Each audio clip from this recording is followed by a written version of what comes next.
Excuse me? Yes? Can I help you? Yeah, I'm looking at your face right now, and I don't like what I see.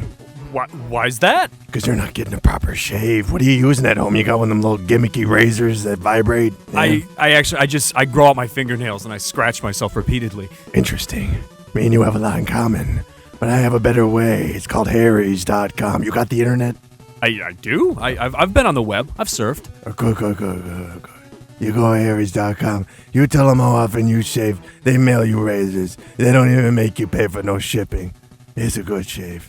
Sir, did you suddenly adopt an Italian accent? What's going on? A little bit. I'm a little Italiana, and I'm here to shave with you with Harry's.com for only $3 a month. Well, as long as you're here to shave with me, then my face will never be as grizzled as your voice ever again. Buona vita.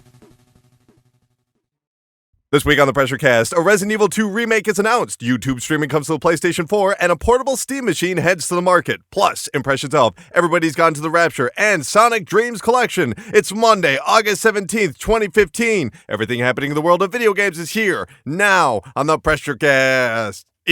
Press play.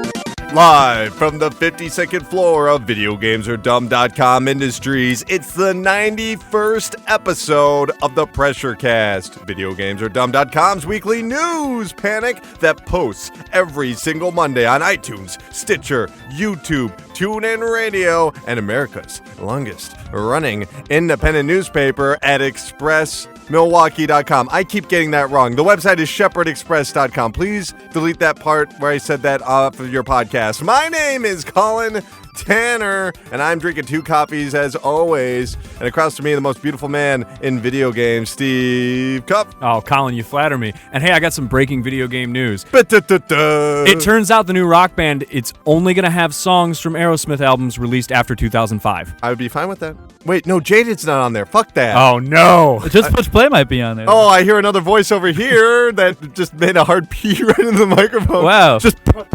Just push play, fellas. Oh, it's Justin. Hurry up and get on with it already. Yeah, you got 2 Cup Colin here and good looking Steve. He wears 2 cups because he's got 2 dicks and he likes to play football. 2 cups. And people are always kicking him in the balls for some reason. You are overdriving like a mug. Let me be quiet. This happened last week. We started the show and you got real loud at first, Justin. So I should quiet down, is what you're saying? You are so loud. You're speaking right in the mic. Let's back away from you Should for a I second. have less enthusiasm? Yeah, no, don't be enthusiastic. Is this good? That's fine. That's what happens when we give him caffeine. We're trying to talk about video Yeah, I only games have here, this much Justin. and it's We're not not here good. to yell about video games. We're here to talk. We're here to communicate and share stories and laugh. I have a story about Sonic Legends. Okay. What? I never played that game. You never played Sonic Legends? No, I'm never going to go back and play it. I don't know what Is, Sonic is Legends that a ROM hack for Mega Man Legends? Yeah, where you play a Sonic with Yeah. a blaster on his arm. Speaking of blasters on the arms, we got an email this week. Oh, boy. You know what? I'm going to start calling this segment, the email segment, because instead of just calling it emails, I'm going to call it thank you for the email. So in case I don't get an email, it'll be thank you for the email. Nobody, but this week it's thank you for the email. Blake, remember, you can actually write into the Pressurecast. Press play on the Pressurecast. Press play with Aerosmith. Pressurecast@gmail.com. That is pressurecast@gmail.com. Or tweet at PressurecastPod. Or if you're watching this on YouTube, I'll just leave a little comment down below and say, hey guys, I really like the show. Smiley face, exclamation point, XXX, website. That was my comment. That was your comment. Or you can reach us via phone, text, or voice message, 954-947-7377. That's 954-947-PRESS. I don't know. Whatever. It's in the description, guys. You expect me to memorize phone numbers from Florida? Or you can call Colin's home phone number. Yeah, don't do this. Don't do these things that you're... Well, and a quick reminder, too, like, you don't just have to email us about the show because Colin loves getting sexy fan fiction and also pictures of your dick. Send Colin all of your dick pictures. Thank you very much. Take them yourself. Don't have a loved one take them. Great. Now I'm going to have to add dick to the spam filter. All right. Let's get into it. We have Blake. Yes, Blake. The Requiem 95 on Twitter. Loyal writer Oh, he's back. He's back. He's a busy guy too, because he actually does his stuff on the old Sega Nerds, and I'm just so happy. What are you saying? I don't actually do stuff? Well, he has a lot of mean things to say about Justin this week. No, I'm kidding. Here's what he has to say. Colin and Justin, Steve doesn't get a mention to his playing hooky this past week. I had strep throat. We might have insinuated that you were doing a Ferris Bueller's Day Off. I was doing, Yeah. I Or was risky doing business, like yeah. Ferris Bueller's fever dream. I was just imagining you like with your cat in the parade, and the cat's wearing like a Singing. Hawaiian shirt. Just shake it off, baby. That is a great movie. Colin, I have a horrible bacterial infection and I'm contagious. Liar! Click. Wow, we're see you later. That's how I don't handle illness well. I'm sorry, sir. You have cancer. Screw you! Just around the room. All right. Actually, I bet you that happens, but that's very sad. So let's move on. Truly a great show last week. I'm still working out this disgusted fan fiction. I'm trying to work out what exactly is permissible by obscenity law. But in the meantime, I have some super important questions for you. He actually told me to edit some of these questions out. He says, 1, yes, Sunset Riders was a Konami game, and it was a direct sequel to the Cowboys of Moo Mesa. It's a sequel, damn it. That is false. That is not. I know what you're doing. Mark Rim.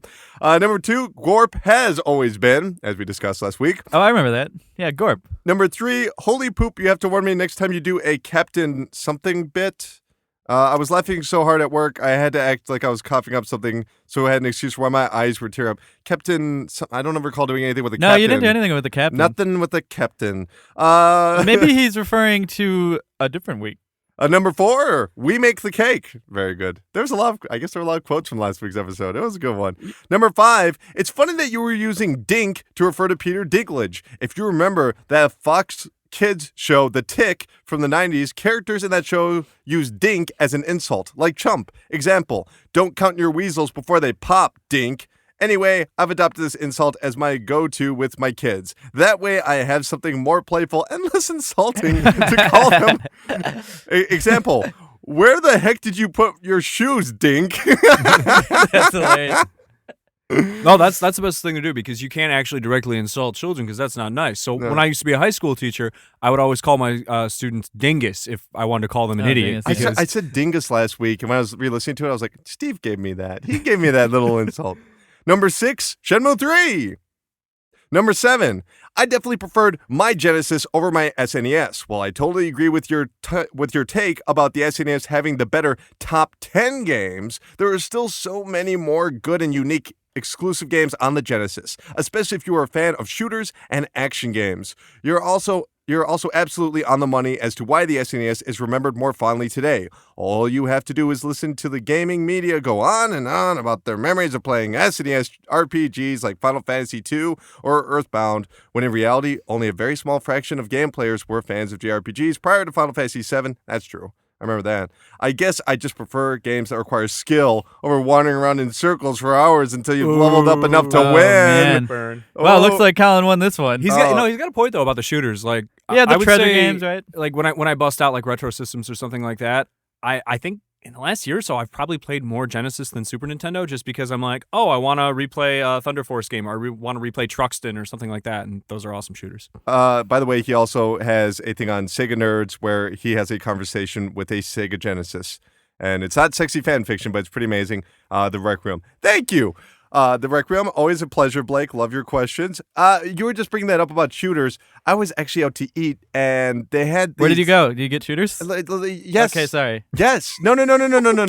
They had this thing where you can swipe your credit card and order stuff right from the table, right? Mm-hmm. And get this, they had games on there, and they were like Squash the Spider or Foosball or something like that. They all sucked. And then out of the corner of my eye, I spotted fucking R-Type. And I'm like, Oh, really? R-Type? R-Type on mobile is incredible. Okay. You just have to double tap on the shoot button, and it just shoots automatically, and you guide the ship with your finger. It's amazing. So, and that was better on, obviously Sega Genesis had the shooters there. Don't get me wrong, UN Squadron, great game. But UN Squadron is really good. It's also hard as balls. Like I try to replay that, and I'm like, I cannot get past the second level. Well, let's answer Blake's question, which was not actually in his email, but I'm just going to infer. Vertical or horizontal shooters? Go. Man. I don't know. I'm gonna have to go with Vertical. What series are you thinking of? Was that Raiden or whatever? Radiant Silvergun and I'm just thinking Raiden or whatever. That Oh, was. oh yeah, Raiden. Yeah. What's the The other one I purple really laser. like? Ikaruga is. Oh yeah, pretty great. Ikaru. Yeah, that's Vertical. I don't know. That's a tough one. I tend to like the Vertical ones better, but Oh, you know what? I My don't favorite- mind. That's just the The way. Super Nintendo. What was the game? Ah, man, you had 3 different weapons that you could switch between. They all Wasn't that UN Gradius? Squadron? not Gradius. No, I don't know. I'm not gonna be able to think of it. There's an amazing one. on I Super thought that Nintendo. was UN Squadron. No, it's a different one. It's called. It's one word. It sounds like some sort of made-up space word. Oh no. With a Z. It's the one that has the old man on the cover with the banjo. Oh yeah, that one. Is that the one I'm thinking? Yeah, Xavius. No. Oh, fuck, Charles what is it called? Xavius. It's, it's a shooter where you Literally play the as Charles worst Xavier. cover in the history of video games. It's just like an old guy with the Zaxxon. banjos. No, that's a different one. Zaxxon was on Atari. That's like that's like an old arcade game. That's Zax on, Zax off. Exactly. There you go. There you go. Well, I like games too that kind of fuck around with the whole perspective thing. Like that game that came out, it was on Steam for a while. It's a Japanese shooter, and then they released it on PS4. You did a first hour of it. Yeah, I don't remember what the name I'm of it blanking is. on it. But in that game, you rotate between vertical and horizontal. You know what movements. other game did that? Was an excellent PlayStation 1 launch title that nobody liked called Philosoma. I enjoyed that game quite a bit. Yeah, I liked Einhander. Remember that one? Oh, Yeah, that's good. Einhander's great.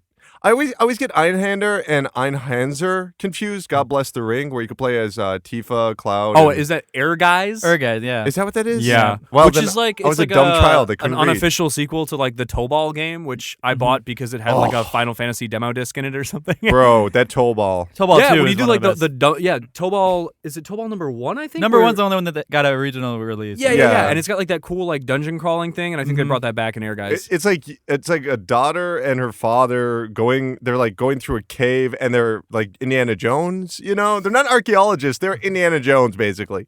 Plus, it has my favorite kind of art style, which is each character is made out of like literally 5 polygons, and that's it. I know, me too. I love that. It's so blocky and cool, and I'm glad that aesthetic's like starting to come back. Like for a long time, like indie game developers Yeah. were just like sticking with like pixel art, but now they're starting to experiment with like this weird like early PS1 aesthetic, and it looks. I honestly, when I think of like what deep down in my heart, what my favorite graphics are, it's stuff like Jumping Flash, where it's ugly, but it's just like I don't know. They're trying their damnedest to make in children the most love it. charming way. It's hideous. Because by the 90s, they're cranking out like these perfect encapsulations of children's desires in terms of marketing. And then they have to work with these polygons. They're like, oh, God, how do we do this?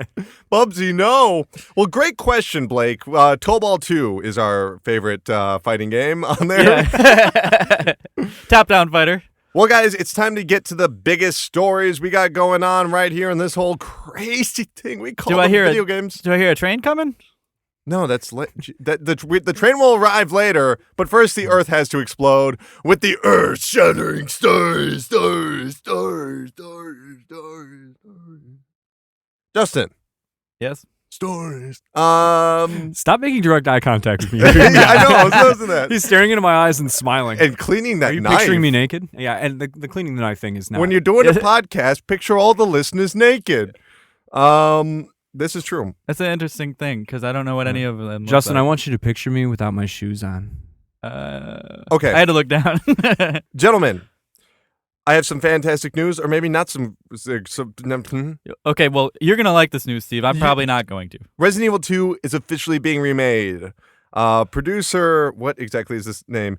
Hira Bayashi had a video where this is literally the video, was him standing in front of a screen, like a television that said Resident Evil 2 Remake. And he's like, hey, everybody, we're going to remake the game. And then he opened up his coat and he was wearing a white t-shirt with black letters that just said, we do it. Oh yeah. And, it was and he's like, we do it. Is that like a Larry the Cable Guy kind of thing? Is that that guy's name? We do it. Get her done. Over in Japan, we do it. According to Capcom, as the title is only just starting its developmental cycle, we unfortunately don't have any additional information or assets to share at this time. However, for now, we want our fans to know that we appreciate all the feedback and support that we've received on this title. We're looking forward to delivering this highly anticipated Resident Evil experience that fans have been waiting for. Gentlemen, who here has not played Resident Evil 2? Any hands? Everybody's hands, played no Resident Evil 2. Everybody's played it. Yeah. Okay. Before we get into it, remember this game literally came out 17 years ago. I am so old. I Yeah. have very fond memories of this game too. Let's get into it. Guys, what did you think of Resident Evil 2 when it came out? I was blown away by it. Like I had seen. Whoa! It's a 90s commercial where you press the power button and then it's just like, whoa! It's swirling the cameras. Yeah. Well, it's kind of like when you're watching like George Romero's zombie movies and you see Night of the Living Dead and it's cool and it's such a small movie, right? And you forget about like how small and contained it is, and then you watch Dawn of the Dead and it's good, but in a completely different way because it's just so much bigger.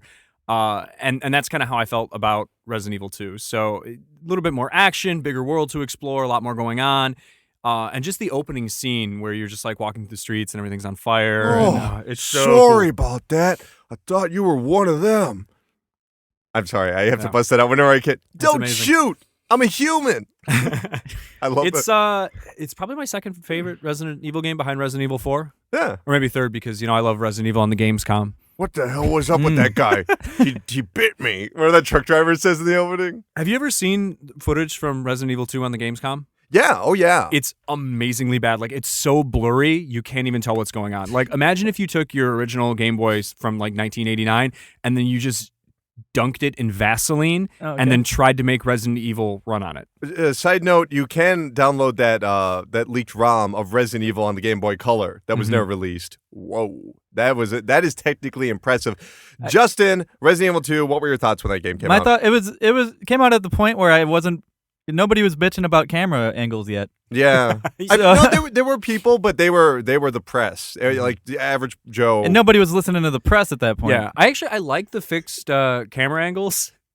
But nobody was listening to the press at that point. Great. The problem with fixed camera angles though is like I enjoy them, except I wish like the controls would adjust better because like a lot of times you'd walk into like a room or whatever and then your perspective would change. So if you're hitting forward, all of a sudden it became backwards and that could mess with you. But because the camera was fixed, it was cool because sometimes there would be things like off screen that would be coming at you and it just kind of raised the tension a little bit. I became a motherfucking ninja at that shit. I would know exactly how to adapt. I'm like, I bet you it's going to like turn to like that weird like northern angle. Justin, keep going. Resident Evil 2, did you beat it?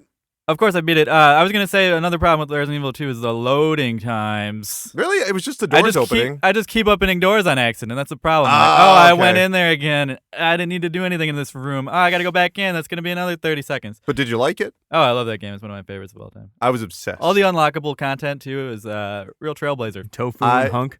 Tofu and Hunk. I was so obsessed with that game, and I couldn't get Tofu and Hunk. I was not that good at that game that I actually bought a Dex drive just to download that. We've had this conversation before. I was so obsessed with that game, I bought comic books based on Resident Evil. I was so obsessed with that game that I had Resident Evil Director's Cut, Resident Evil Director's Cut Dual Shock Edition, Resident Evil 2, Resident Evil Dual Shock Edition. So wait, you want this new one then, huh? The remake? I was obsessed. I think Resident Evil 3 is underrated. I think Code Veronica is overrated. I love Resident Evil 4, but Resident Evil 2 for me is the epitome of everything that series is. I still have vivid memories of watching that television commercial while the days went down, towards release, especially with the mayor going, "Everyone's gonna die." That mayor is amazing, by the way. I'm worried. Why? I don't know about this, guys. Like, I'm sure I'm even on the record on this podcast saying, why don't they just remake Resident Evil 2? But the thing is, that game came out at a very particular time and place with a very particular team, a direction, a focus, and a feeling that I don't feel could be replicated by the team they have at Capcom now. Not because they're not good enough, but because it takes a very personal vision to create something kind of like Resident Evil 2, where it's like, I don't know, especially with the dual disc and being able to swap between players.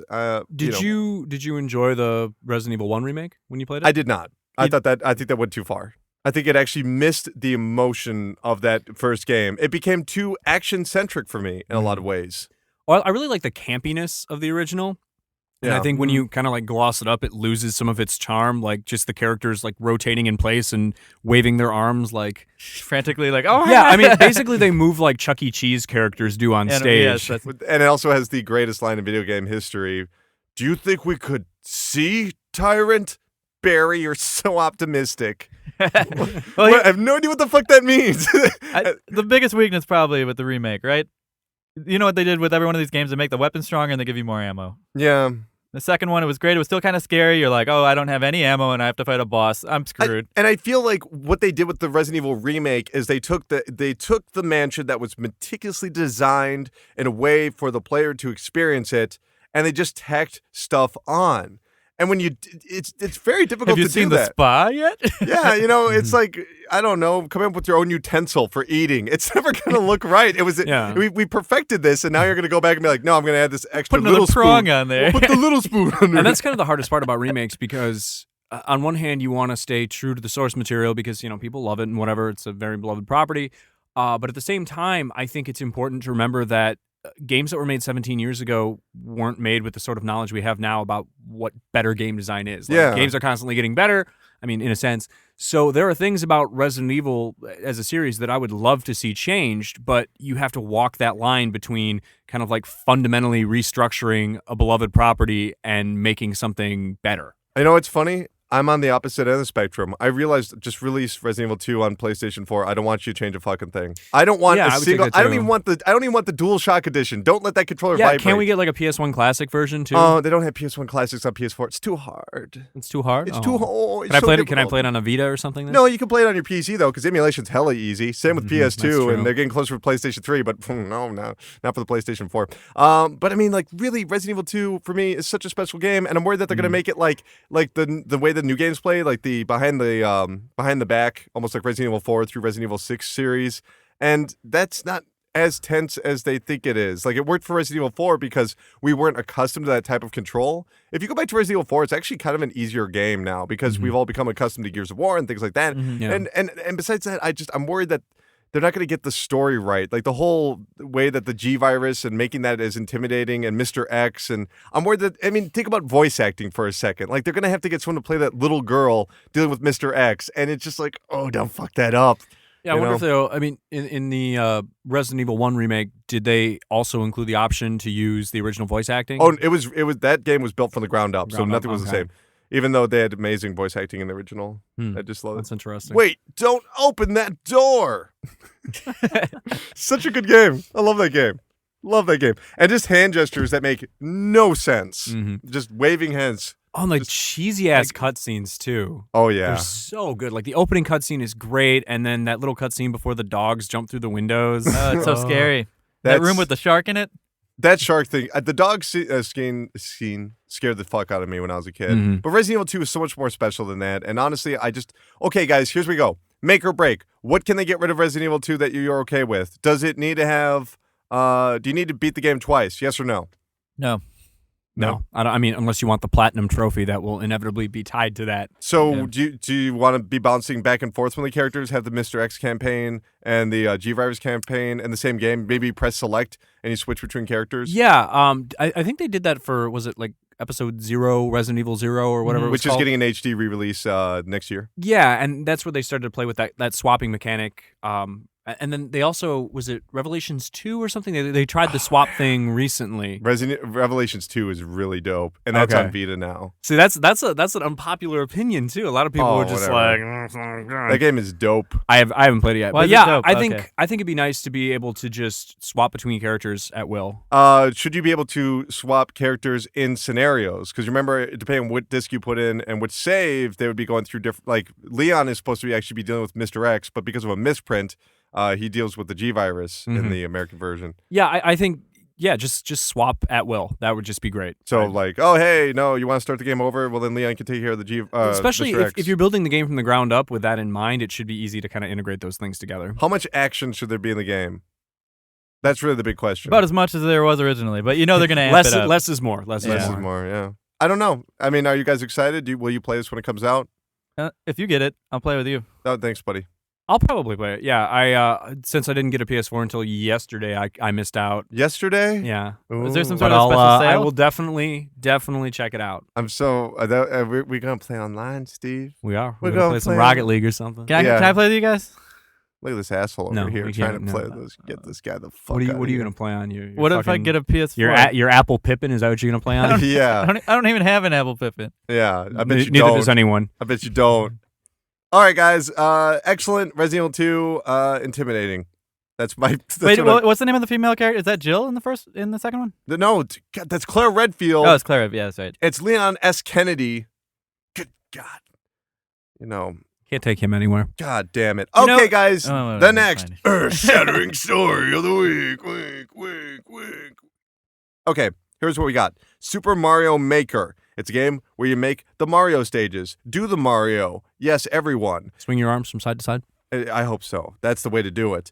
Here's the thing. This game will be coming out on the 11th of September, as Nintendo has repeatedly claimed. Never forget, that's the release date for Super Mario Maker. It's easy to remember, huh? Super Mario Maker isn't free. So here's the thing.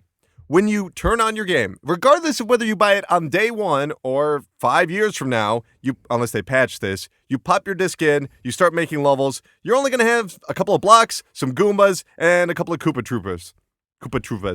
That's a great level. You will not have like the flying clown car. You won't have Bowser. You won't have the musical notes. You won't have the fish. You won't have any of this stuff yet. However, after you played for 5 minutes, you can turn off the game, come back in 24 hours, and you've unlocked new stuff. You have to play for 5 minutes that day if you want to unlock new stuff for the next day. Altogether, it requires 9 days of playing, 5 minutes for each day. So 45 minutes of play and then you get everything? But it takes you 9 days. Yeah, that's a long time. So here's the thing. Nintendo has taken this approach over Splatoon, where they had stuff that was on the disc, and over time it was unlocked via download or whatever. Not download, but just online activation.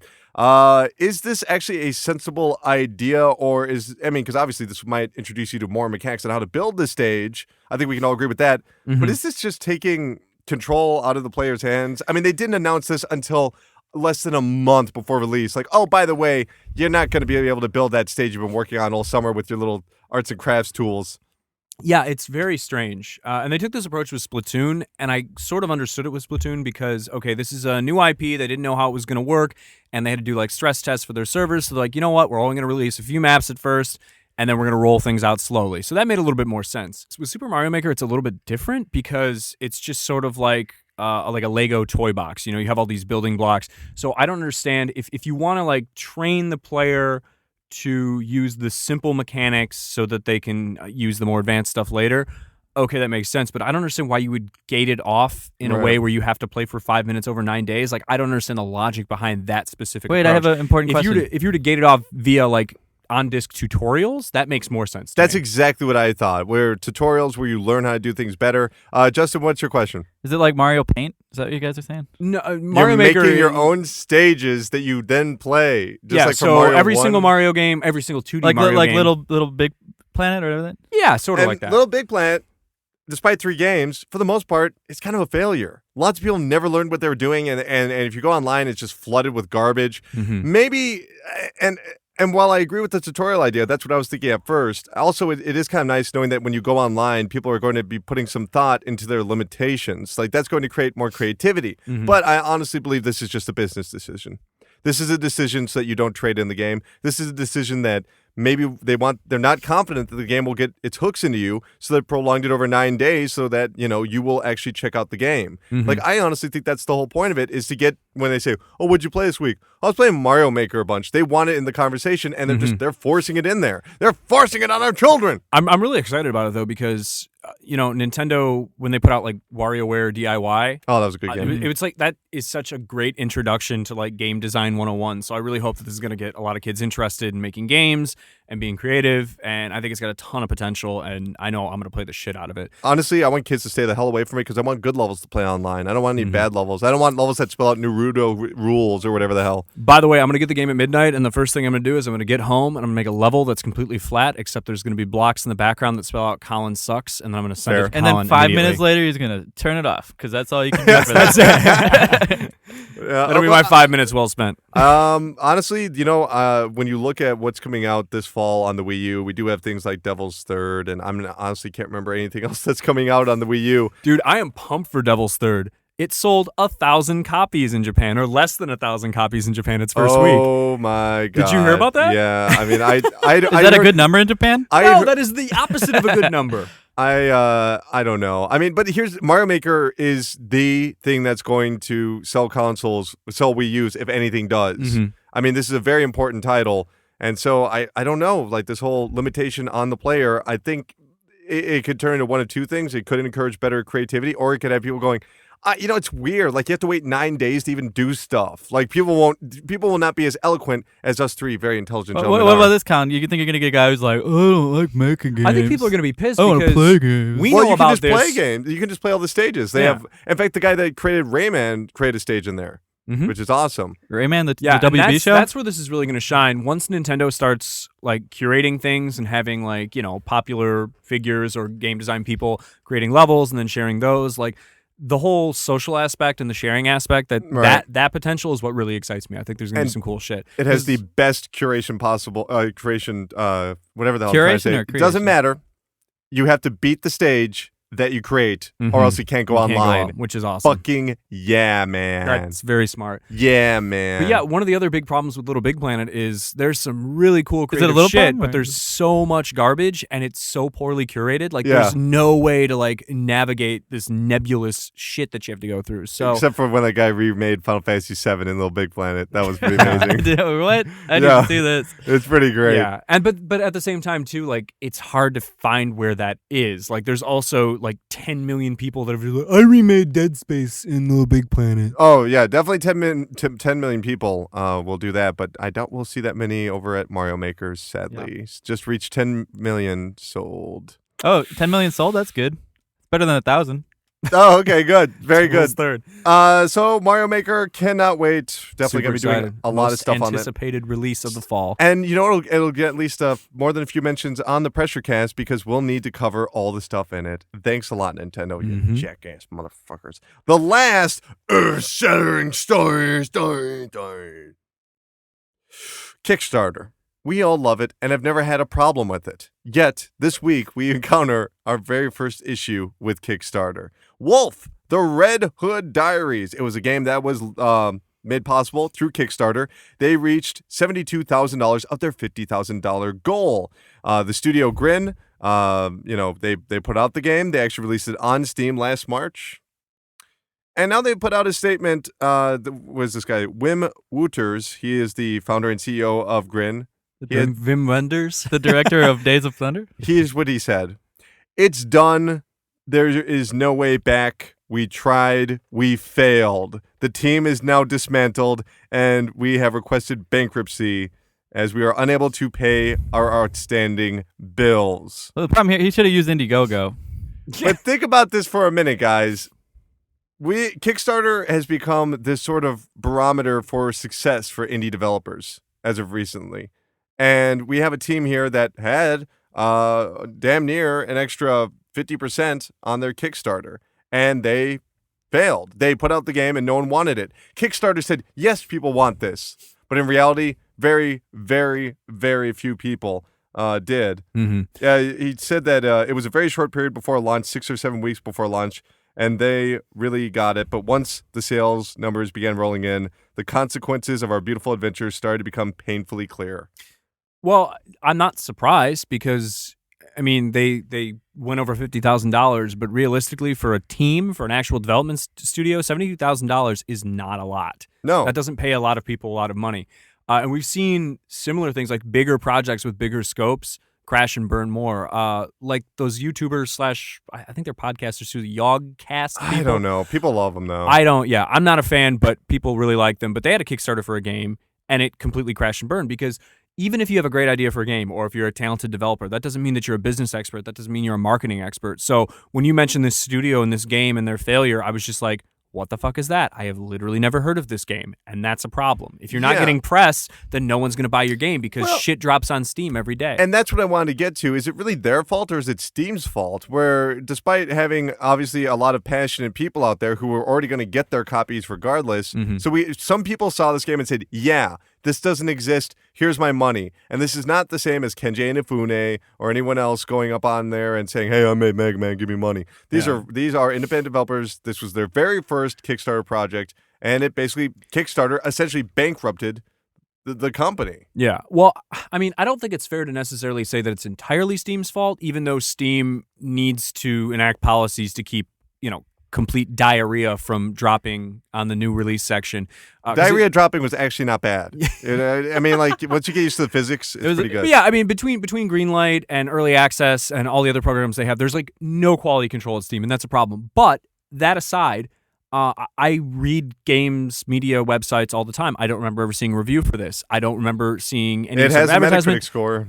Yeah, but it's Yeah. like, Is it a good score? It was okay. yeah, that's the thing. If you get okay scores and you're not getting coverage, like was this reviewed in Destructoid or Polygon or anything like that? Like, I think so.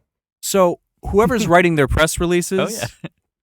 obviously needs to do a better job too. So if you can't handle PR and marketing and business, like there's a whole ecosystem of things you have to be able to do as a small indie dev using Kickstarter. And if you Right. can't do that, then you're fucked. I guess I'm talking. That's all good points. What I'm talking about is Kickstarter. It's giving that false perception that people want something, because what we've seen with Broken Age from Double Fine, I think they broke even with that project.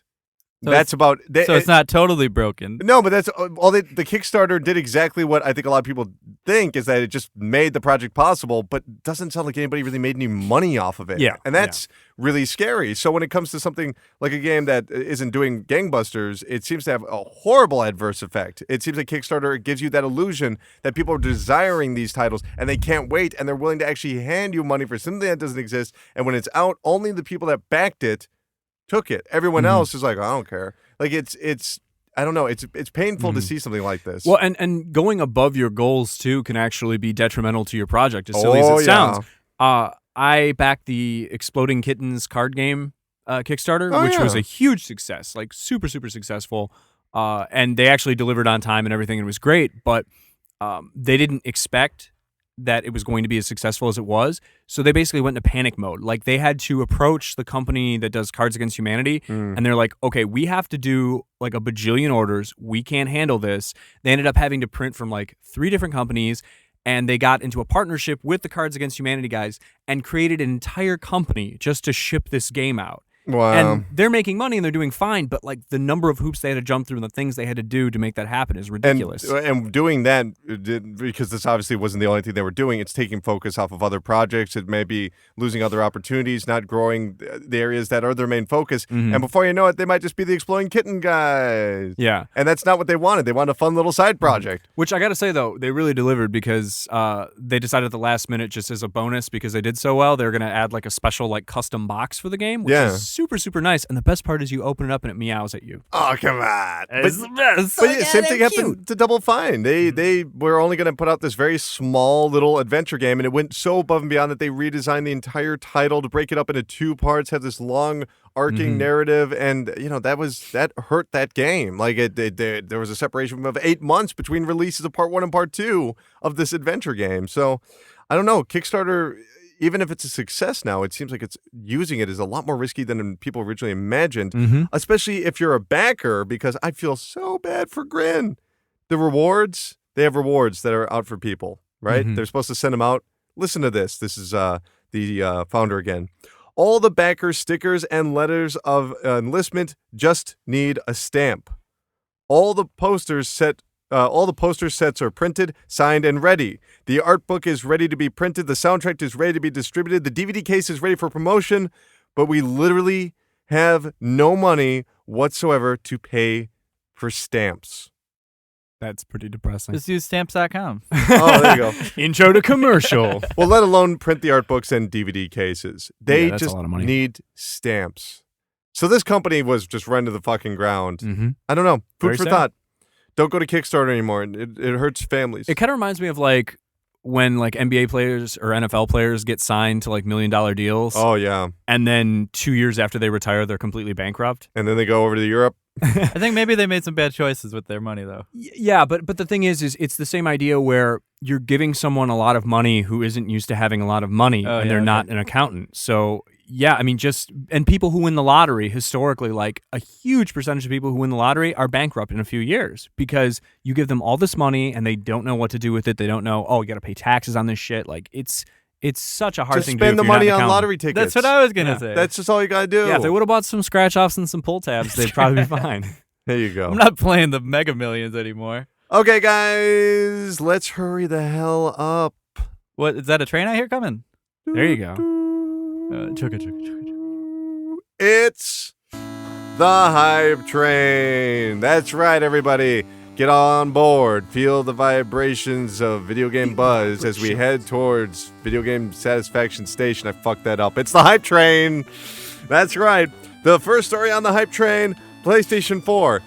It's getting better. It's getting better all the time, but it can't get no worse. But here it is. YouTube streaming is going to be coming to the PlayStation 4. You won't just have to stream through Twitch. This is a feature that I've been requesting because Twitch is a dumpster fire for streaming unless you want to hand over large sums of cash, whereas YouTube streaming is a beautiful thing. You're going to love it. So good. I'm excited. I'm going to start streaming from my PS4. What about Twitter? Well, we got Twitter covered because now you're going to be able to upload your videos on Twitter. Send out a tweet, retweet, favorite, hashtag. It's all at the power of the PlayStation 4. Can I take dick pics with my PlayStation camera? You absolutely can, and it's such a sad state of affairs. Might not want to put those on Twitter. And send it to videogamesardumb@gmail.com. Dude, you know we don't have that Gmail, but you know what sucks is Send it there anyways. I made that joke a long time ago. Made that whole thing about Iwata about people having sex on camera because of the PlayStation 4 controversy. That just aged so poorly. That's such a sad. Yeah, you probably didn't want to bring that back up, actually.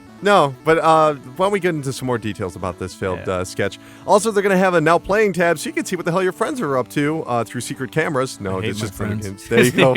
And also, you're going to have the sub accounts coming to the PlayStation 4. That's for those little teeny tykes that want to play on your PlayStation 4, but you don't want them on your account because they're going to mess up all your trophies. So you just plug their controller into the memory card slot, and you just tell them that they're playing when they're not controlling it. That's a smart move. So, just give them the PlayStation 1, tell them it's a PlayStation 4, and plug it into the memory card Will slot. sub accounts have like separate friends lists, and can they access like the main accounts, like downloaded titles and things like that? Up to the main account on what they can do. Okay. So it's basically for children, dumb, stupid children. Well, because I was thinking, because I like chose my PlayStation Network name when I was like 19 in like 2006 or whenever the game came out. Can't change it. Nugs 420. I can't change it, but could I make a sub account and then I don't look like such a jackass? No, you wouldn't want to. Because you'll never be able to promote your sub account to real account status. What's your PSN name? We'll talk about it later. Why don't you tell me? You're gonna lose a lot of. Okay, so Afro Man forever. No, I first made it Bare naked ladies. when I bought an Xbox 360 when it first came out. And I was really loaded, just high off my ass and drunk as shit. Oh, I thought you meant rich with all these systems. And I was just like, I gotta think of a funny name. Okay. So I decided to come up with the name AIDS Farm because that was the funniest thing I could think of. That was pretty funny.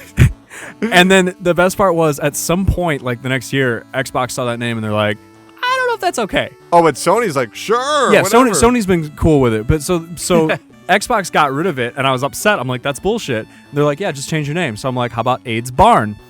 And they never got rid of that. So what I learned is one cannot cultivate AIDS, but one can store AIDS. Wonderful. And so these features will be arriving at some point very soon on a PlayStation 4 near you. Hello, angry emails. Get more clever with your usernames. Now you're too quiet, Justin. What is your deal? Are you going to get too not loud? you, Steve. I meant the users. Are you going to get too quiet or too loud, Justin? Where are you going with this? I can't tell. What am I doing? Imagine if I was like 16 when the Xbox came out. Don't look at the screen. I want to see what my levels are at. No, don't look at your levels are irrelevant. It's all about, trust me. Like Justin, if you were like 15 years old when you got your PlayStation 3 in Justin. 2006 or 2007 or whatever. What are you doing being 15 with that PlayStation 3? Can you imagine how dumb your username would be? It'd be like 420 boner forever or something.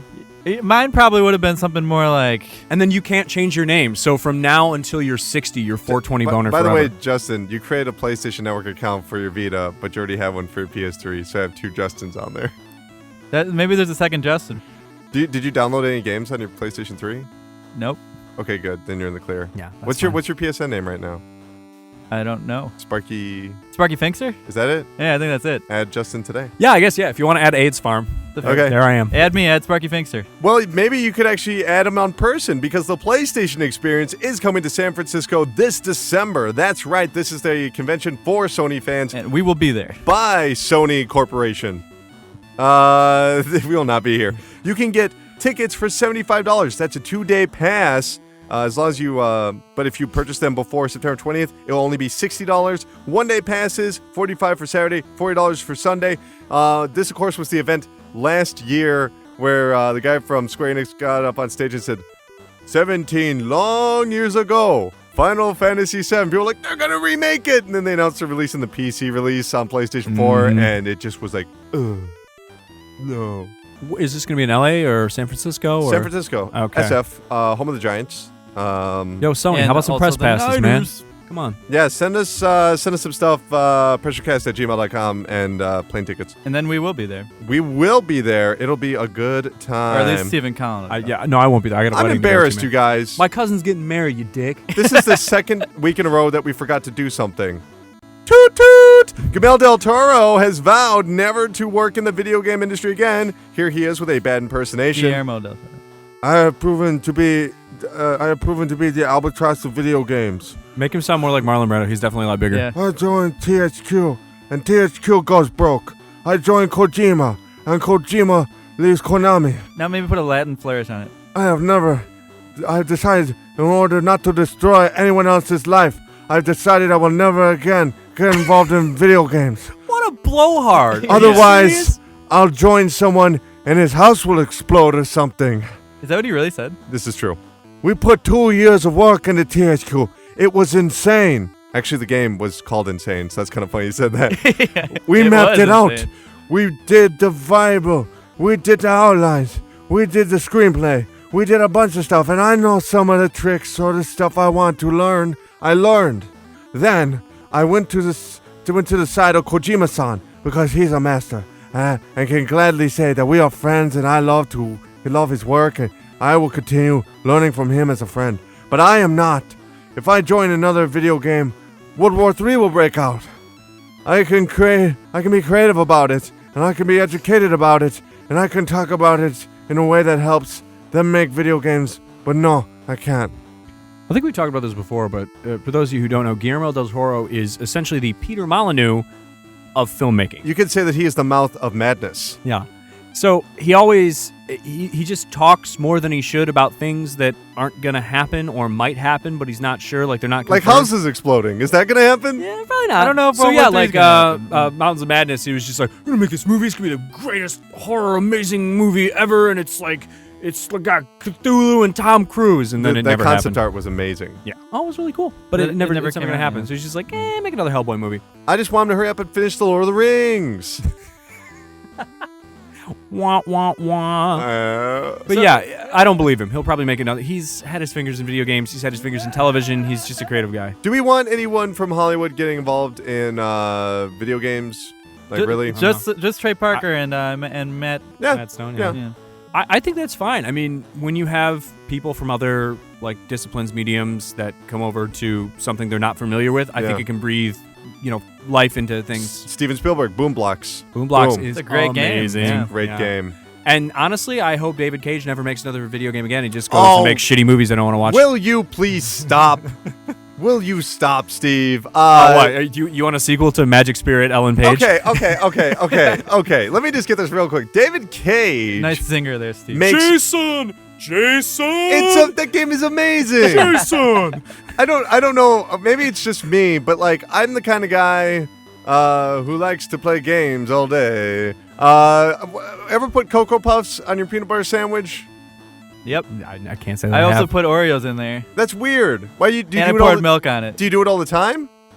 For a while I did. Okay. Now I'm eating healthy. I put a guy in the hospital. They said, don't do that again. I'm talking about maybe putting a little bit of jam on an omelet. I'm talking about doing... Ugh. No. Why would you do that? You do it once because it's interesting. And David Cage has progressively done interesting things once a generation, or actually twice, but it was a long generation. I don't like my video games like I like my omelets with butter on Actually, I kind of like Fahrenheit/Indigo Prophecy just because it's so pulpy, because it's so in love with itself. That's the worst of them all. No, but that's I the like thing. that one, It's actually. so Get pulpy. close to Mike, Justin. It's kind of like when you I like play Deadly Premonition or something like that. It's just goofy. Oh, God. The but Goofy movie. Heavy Rain, when I played it, it's pretty fun, despite its silliness. I- But Ellen Page Spirit Time featuring Willem Dafoe is not fun. I will defend David Cage to the death because he is... the thing is, if it was him trying to be something that he's not, or some other project that he's not, I would be against it. But his stories are so original that they're terrible, and that's kind of amazing. I don't know. I wouldn't call what's it called? I keep calling it Ellen Page Spirit Time, but what's it actually called? Beyond Two Souls. Beyond Two Souls. Yeah. Yeah. Beyond Two Souls is just like every direct-to-DVD sci-fi/horror movie that I've ever seen. Yeah, but Heavy Rain I thought was really amazing. No, I liked Heavy Rain when it came out. I really do enjoy it. I think there's some good stuff in that. There's also a lot of weird Uncanny Valley shit in there, like when people are having sex and it's like rotate right analog stick to Yeah. pup a breast. It's like, I don't think I want to do that. I know. Let's And then play the Jason thing. The aforementioned Can I play Jason. that again? David Cage released Jason. DLC, more sex. Yeah, I mean, but Guillermo del Toro. You keep saying Gamal. Guillermo del Toro. He is a very good Soviet spy, if you will. I just think that he will be back involved in games, and honestly, I want to see what he's going to do. You think he'll make a game where he gets a moose and a squirrel? Yes, he's just back there eating. I will find moose and squirrel. He's eating like a 6-foot sub. He's just plotting out stuff. I don't know, guys. Personally, I had thought that PT had looked promising. Silent Hills from that one trailer looked interesting. Insane had a very interesting trailer and some concept art. I think, come on, Gamal. Get back on the. So you think maybe at some point he'll have some more trailers come out at least? I hope so. Just trailers for games. Playable trailers. Yeah, him and Kojima should work together. Why not? Because come on. Go to Kickstarter. Toot toot. There is a job listing over at Blizzard right now. This could be your job. Steve, you could apply for this. Well, you have to have 10 years of experience. But if you want to be an art director, I worked at THQ. Well, we have no records of what happened there because they shut down. Wink. Look at this game that I made. It's WWF Warzone. Yeah, your name's not on the credits, sir. Is this really you, sir? Yeah, that's me. I'm Takeshi Sakamoto. Sir, that's definitely in the credits, but this game came out over 17 years ago. Yep, I was a prodigy. I was a child prodigy. I've been out of the game business for a while. I've been in school. Mm-hmm. Okay. Well, what have you been doing? When Lord British was making Ultima, he was like 12, so that's fine. That's the next point I was going to bring up, actually. Okay. You're actually Lord British, aren't you? And what do you think your Richard wrestling Garriott. experience could bring to Diablo? You know, I just know how to make a level-based, turn-based, well, it's not turn-based, action-packed. People like my games. That's what... Okay. Level-based, turn-based, action. People like my games. Could you actually draw something for us? Sure. What do you want to see? Diablo. All right, I'm going to go in the other room and draw this quick. Draw Diablo doing a Stone Cold Stunner. Okay. Okay. All right. Okay, I got it. Let me see this. Well, okay, see, this isn't... I didn't have any colored pencils. I use colored pencils. Yeah, all I have is pen. It's a Sharpie pen, so it's got a fine point to it. I drank too much caffeine. I'm a straight shooter. That's a... yeah, your hands are actually shaking right now. Yeah. And that's a stick figure. That's a crudely drawn stick figure. I've played Diablo before. Isn't this what it looks like? Where's your artist? I'm not an artist. I'm a game designer. Sir, I see on your resume here you just have a URL that links to a DeviantArt page. Yeah, that's my DeviantArt page. There's unlimited file hosting there. You start on Monday. And that could be you if you go there and want to be an art designer. They said that they want someone that has a passion for games with a deep understanding of the Diablo franchise. Let's speculate. Is it Diablo 4? Yes, no? Nope. Yes. DLC. Is it DLC or is Diablo just going to be patched into some other game like, I don't know, Hearthstone or some bullshit? That is also a possibility. There's no way they're working on Diablo 4 already. You can do that? Great. Blizzard's all about the slow burn, man. They let their games... breathe for a while. How much time passed between Diablo 2 and Diablo 3? 15 years, 13 years. Yeah. 12 years. I could go for a good 3D Baldur's Gate remake. Yeah, well, that's not what they're here to talk about. I'm sorry, guys. That's always one of my favorites. And it slightly off topic. Is Diablo 3 Ultimate Edition for the PlayStation 4 any good? Should I buy it? Yes. Okay. There you go. Is it better than my PC? Because I have a very strong PC. I think it's better than the PC version. Oh, wow. I don't know if they ever... It's cheaper. Yeah. Is it really? Mm-hmm. That's fucked. It's like $30 on Amazon right now, man. Cheaper's better. Toot toot! All right. Who's ready for NHL 16? Not Electronic Arts because their cover athlete was Black Hawks right wing Patrick Kane, who is being... there's some rape allegations. There's no way to really say this. Time to get off the Kane train. Kane train. Jesus Christ. He's found himself in a lot of... man, I'm not going to be able to come up with a joke here. Okay. There's no joke. He's a scumbag. And here's the thing with Patrick Kane. There's allegations, and because we live in Milwaukee, which is close to Chicago, and also I'm originally from Detroit, which is also sort of close to Chicago. A lot of people in Detroit moved to Chicago. There's a lot of Blackhawks fans on my Facebook like, we don't know if he did it or not. Don't be a dick. Well, I guess it's the court of public opinion. Yeah. It's like, one, fuck you. Two, right move. Take him off the damn cover of the game, because at the very best, you have a guy on the cover of your game who was accused of rape and also is a complete drunk asshole. Yeah, he's got I a have long friends record. in Chicago, not cool friends, just scumbag drunks, and they have seen Patrick Kane on multiple occasions, wasted his shit at bars, grabbing butts because he's Patrick Kane. Wow. He's a drunk scumbag. Just think about the stuff you get away with if you're Patrick Kane. Well, Electronic Arts says that he will not appear on the cover, nor will he participate in any EA Sports NHL 16 promotional activities. And if anyone's really bitching about this, just think about for just 1 second where, I don't know, I mean, I don't even know what the day-to-day comparison would even be. Yeah. Where if you showed up on, like, I don't know, Hulk Hogan's Facebook, you'd be like, maybe take me down, Hulkster. I don't need to be a part of this. It's just you want to distance yourself from that, because if they did decide to keep him on the cover, yeah, and then he does, the allegations prove to be true, well, then you've got a problem. Then you've got him holding a trophy and screaming and being proud on the cover of your multi-million-dollar franchise. When you're on the cover of a Madden game or an NHL game or whatever, you're not just on the cover. You also do press junkets and things like that. And they've taken him off. Wait a second, though, guys. Are they still going to use him for mocap? Because he's got some sweet moves. So is the Madden curse when something bad happens to a player? Is the NHL curse going to be them doing bad things and screwing over EA? I find it unbelievable that we have a hockey player who is drunk and disorderly. I know. Who knew? But yeah, and the Madden curse is kind of bullshit anyways. Like, that hasn't been a thing for like 10 years now, has it? It's still, yeah. And Megatron was on the, not the robot, the actual football player. Okay, guys. I would have played it if Megatron was toot! Fallout 4 gameplay leaked onto YouTube. Someone was using a handycam and taking some new footage. It was taken down. There was also some on Dailymotion. It was taken down. The video has been scrubbed from the internet. Good job. Except for one place that doesn't follow those exact standards or give a shit about your copyright. Pornhub.com, which is a fantastic website. Pornhub.com. We actually found this on accident. Yeah. Pornhub actually has... Pornhub has kept the video up of this leaked footage, and they are not acknowledging any cease and desists. Though I believe, didn't they do some actions against revenge porn? Yeah, revenge porn's a no-no. Well, I mean, they've taken that kind of stuff down. Yeah, there's laws against that, though. But they don't give two shits about... what the fuck? They don't care about Fallout. Who cares? Yeah, well, we're not going to advertise Fallout 4 on your porn website. Like, really? Also, I don't even know, I don't think Pornhub is under any obligation to take anything down. No. They never signed anything, and I doubt the person who handycam footaged it signed anything. No. I just want to read the comments on that video. There was probably just a sign when they walked into the Fallout 4 event. It was like, don't take footage. Well, the comments, if you want to know, Justin, were just people like, well, this got me off better than anything I've seen on here. Oh, I'm coming. Like stuff like that. Yeah, it's weird, too, because it was on a playlist with a bunch of Pressurecast / Video Games Are Dumb fanfic.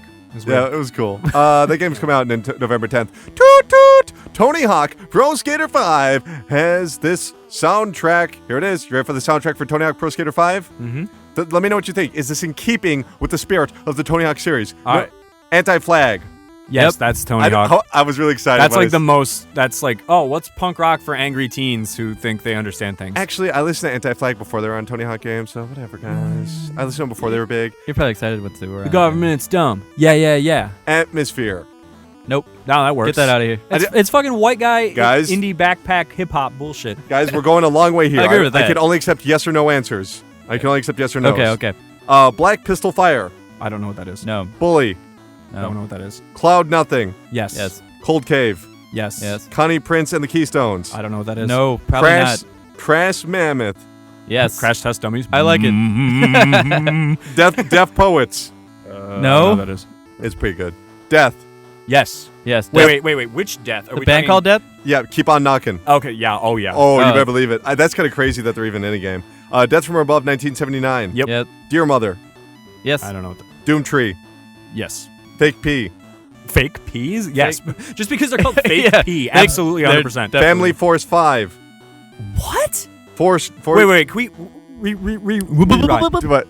Family Force 5, isn't that like a Christian pop group I from believe the so. early aughts? What are that's not a joke, right? Is it That's like a real Len? Is thing. it like that Steal My Sunshine song? No. It's like Jesus in Sync from like 2002. 4 Years Strong. That sounds Yes or no? That's Yes. like a bro hardcore band, sure. Harlan. Yes or no? I don't know what that is. 100 Visions. Yes or no? That's No. like bro hardcore, sure. Hungry Hands. Yes or no? Yes. I don't know what that is. Sounds like bro hardcore. Icon for Hire. Yes or no? Yes. Don't know what that is. Kill or Be Killed. Yes or no? No. Don't know. Sounds like a bro hardcore band. New Politics. Yes or no? Yes. I know them. I don't know what they are, but sure. Plague Vendor. Bro Yes or hardcore. no? That's a cool Yes. name. Rat Black. Yes or no? Yes. Sure. Rat-a-tat, yes or no? Yes, I love Rat-a-tat. I'm going to say no there. Royal Blood, yes or no? I don't know what that is. The Schizophrenics, yes or no? Yes. Sure. State Champs, yes or no? Yes. Temples, yes or no? No. Temples? No. Shelter Song. I can't skate to Shelter Song. The Orwells, yes or no? I don't know what that is. They're like, no. All right, the say Sheds, yes or no? I don't know who they are. Sure. Yeah. Okay. Yogi and Skrillex featuring Push T, Moody, No, Good, no, and no, no, Trollface. no. Burial. No. Yes to Burial. Yeah. No to the Skrillex Not featuring the artist Trollface. Burial. Oh. You like Burial? I think he's rather trite. I wouldn't want to Schlocky. skate to Burial, but I like him. He's good. I have work to do, and I need something playing in the background music. Okay, yeah. No, I have people that actually listen to those albums. They're like, they changed my life. It's like, yeah, because you were on acid. I'm just saying, there's not a whole lot going on in those albums. Mhm. I'll take my Apex. I wouldn't want to skate. Oh, to it. Apex That's Twin, for sure. Or, you know, Is that going to be in here? Deftones? Dust Brothers. Apex Twin? Dust Brothers? Chemical Brothers. Chemical Brothers have a new album just came out. Did they really? Yeah. Is it good? Weird. It was pretty decent. They had a song with Beck that I've heard on it. That was, Scientology, huh? That's Yeah. like the whitest 90s shit I've ever heard. What? Chemical Brothers but it's featuring back Beck. now. It's back. Yeah. September 29th is when you can play Tony Hawk 5. Wait. Who won? Did me or Steve win? Everyone's a winner that plays Tony Hawk 5. We'll That's find not out. bad. There's some questionable shit on there, but sounds fine. The It's- kids it's in like the music, spirit, yeah. guys. And by the way, my first Star Wars feature, which one of these songs? Oh, that's right, none of them, because they're going to be turning off all the songs so I don't get copyright claims. Toot toot! Square Enix has launched Square Enix Drive. Oh, I'm sorry, this new story is a year old. It was about the in-game streaming service that they launched, but, you know, this is an old story. You know, from 8 if I months would have ago. heard about this, I would have played this. But Oh, I and it only launched in Japan on iOS and Android. But guess what? After less than a year, they have shut it down. Here's a comment from the team. To everyone waiting for the service to resume, I apologize from the bottom of my heart. oh man, For everyone waiting for service to resume, you're going to be waiting for a long ass time. Who talks like that? I apologize from the bottom. This is what? badly translated, maybe. Yeah, maybe. Please understand. They are going to refund all the Square Enix Crystal to the full amount. Yes, these are We real will words. give you back your money. Okay, I don't know what that was supposed to be. It sounds like it would go along with the from the bottom of my heart thing. You know, like everyone will receive a full refund. I like this guy. Who's this guy? That's the voice that I use for this character. All right, Want me what to is read it? a quote? I'll How does this guy? Yeah, we got a quote. I want to hear more from that guy, but you gotta lean into the microphone. I don't lean. want- You have to lean into a microphone. Okay, Final Fantasy 15 is getting a simultaneous world release. According to Hajime Tabata from there you Hi, go. I am Hojima Tobata. Where is it? Now All right, you're bold. just being vaguely racist. Yeah, that's true. This may be something that we are a little bit embarrassed to talk about. Are you going to invite me into your windowless van? But really, this is the first time we've done a package standalone Final Fantasy game with a simultaneous global launch. So we didn't have the setup to deal with that, really. The first thing we has to do was rearrange our internal has to You're structure. overdriving. Oh no. All right, fantastic. Final Fantasy 15 worldwide release 2016. Looking forward to it. Simultaneous worldwide release. Yeah, I'm looking forward to it, guys. I'm looking forward to playing the games. I mean, I played that demo, and it wasn't too hot, but they did spend a bunch of time and resources on actually patching a demo, which Wow, is great. That's not bad. I'll give it a shot. I haven't really dove into a Final Fantasy game in quite some time. Hey, you guys so wanna play I'll it give this together? one a shot. Yeah, sure. I don't like what you're doing with your hand while you say play it together. Yeah, that's right. I'm just waving at you guys. Hey, guys, there's a portable Steam machine that will be released next year. It's called the Schmack Zero. It'll cost you $299 if you pre-order it now. The price is going to go up before launch. It's going to have 4 gigabytes of RAM, 720p touchscreen, HDMI output, Bluetooth, Wi-Fi connectivity, 32 gigabytes of internal storage, and it will natively run Valve's Steam OS. Can we get some real talk going right here? Yeah, what you got? I could buy a Chromebook with better specs than that for the same price. But it's got like them touchpad dumb things. I mean, I have a pretty nice PC, which is going to need upgrading sooner than later. But Okay. I can get that $50 Steam Stream box, and then I'll be fine. I'll just hook that to my little TV in the living room, be okay. Ah, son of a bitch. And I'll buy the stupid little controller for $50. I'll spend $100, get all the shit I need. I'm thinking about buying one of these because I want to crack it and play Super Mario Brothers. Because that's what I do to every handheld. Just to play the same game with different controls. It's just getting Ouya. I guess. Hey, wait a minute. This might be the... Well, it doesn't have rear touch, but I wonder if people would crack this and put Vita Rear games on there. touch. Rear touch. Toot toot! The Binding of Isaac developer Edmund McMillan has Yeah. announced Fingered. This is a game... Well, Rear touch. Yeah. Let's just get the press release. Guilty. They are all guilty. Fingered is a whodunit, hyper-realistic police sim where you must finger the guilty and clean up this darn city using the descriptions of the local busybodies.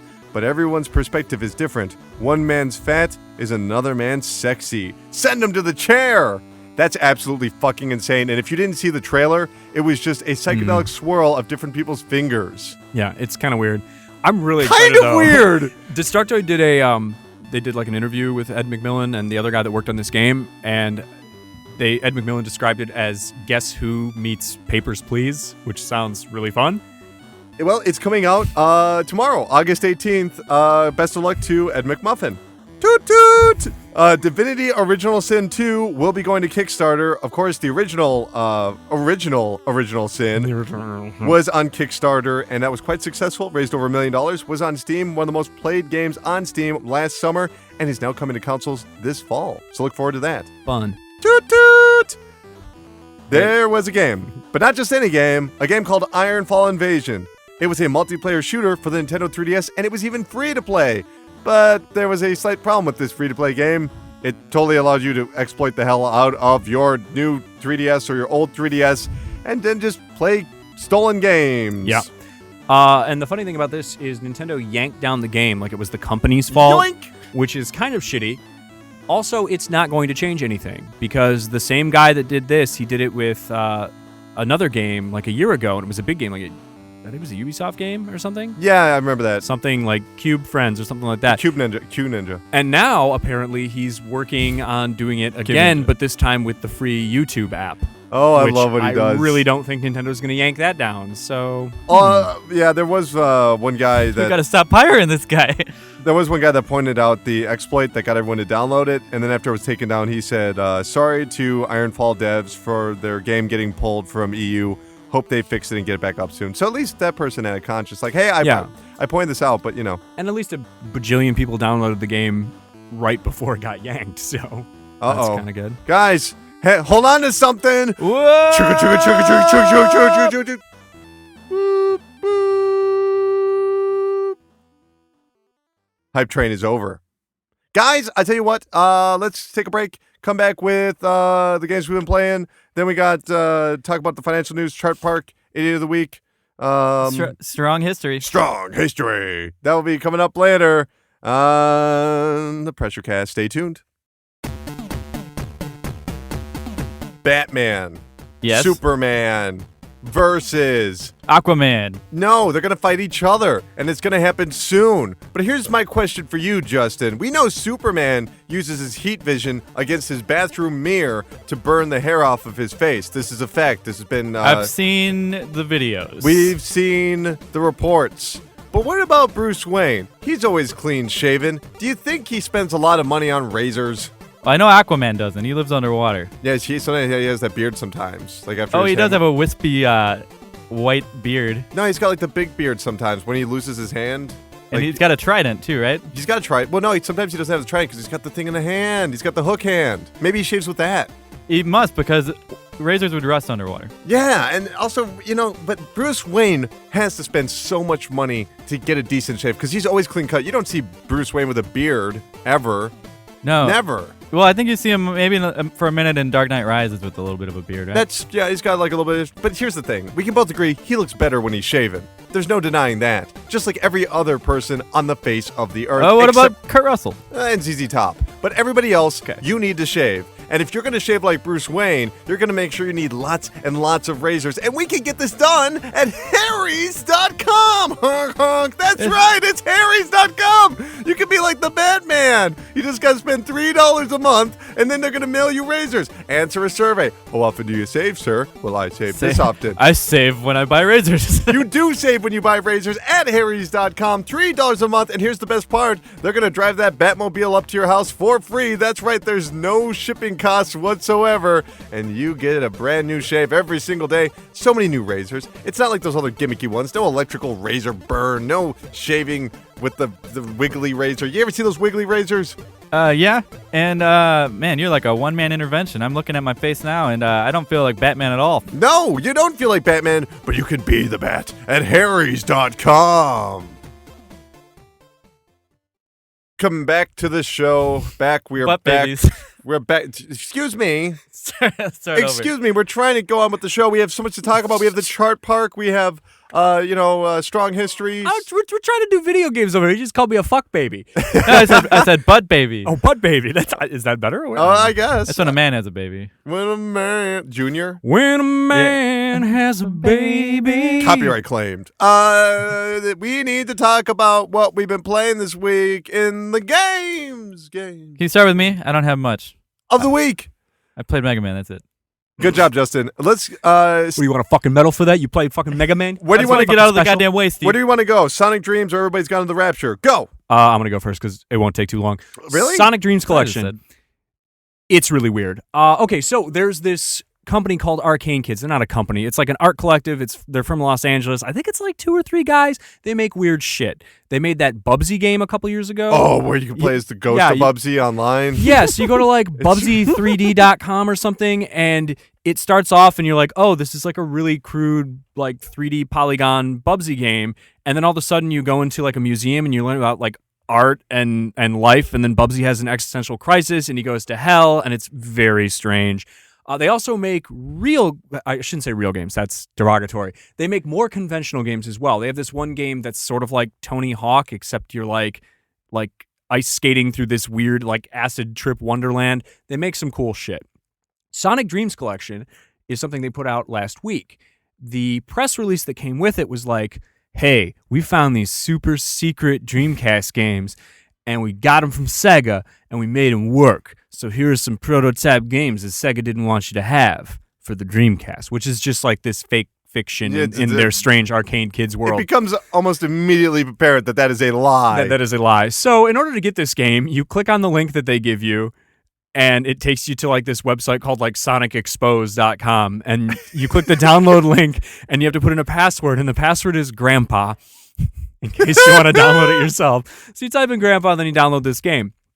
When you boot the game up, you're given like these 5 different games, and it almost plays like one of those like Namco collections at first. So like you click the game, and it's just like, this game was made to do blah blah blah. And so the first game is like a make your own Sonic.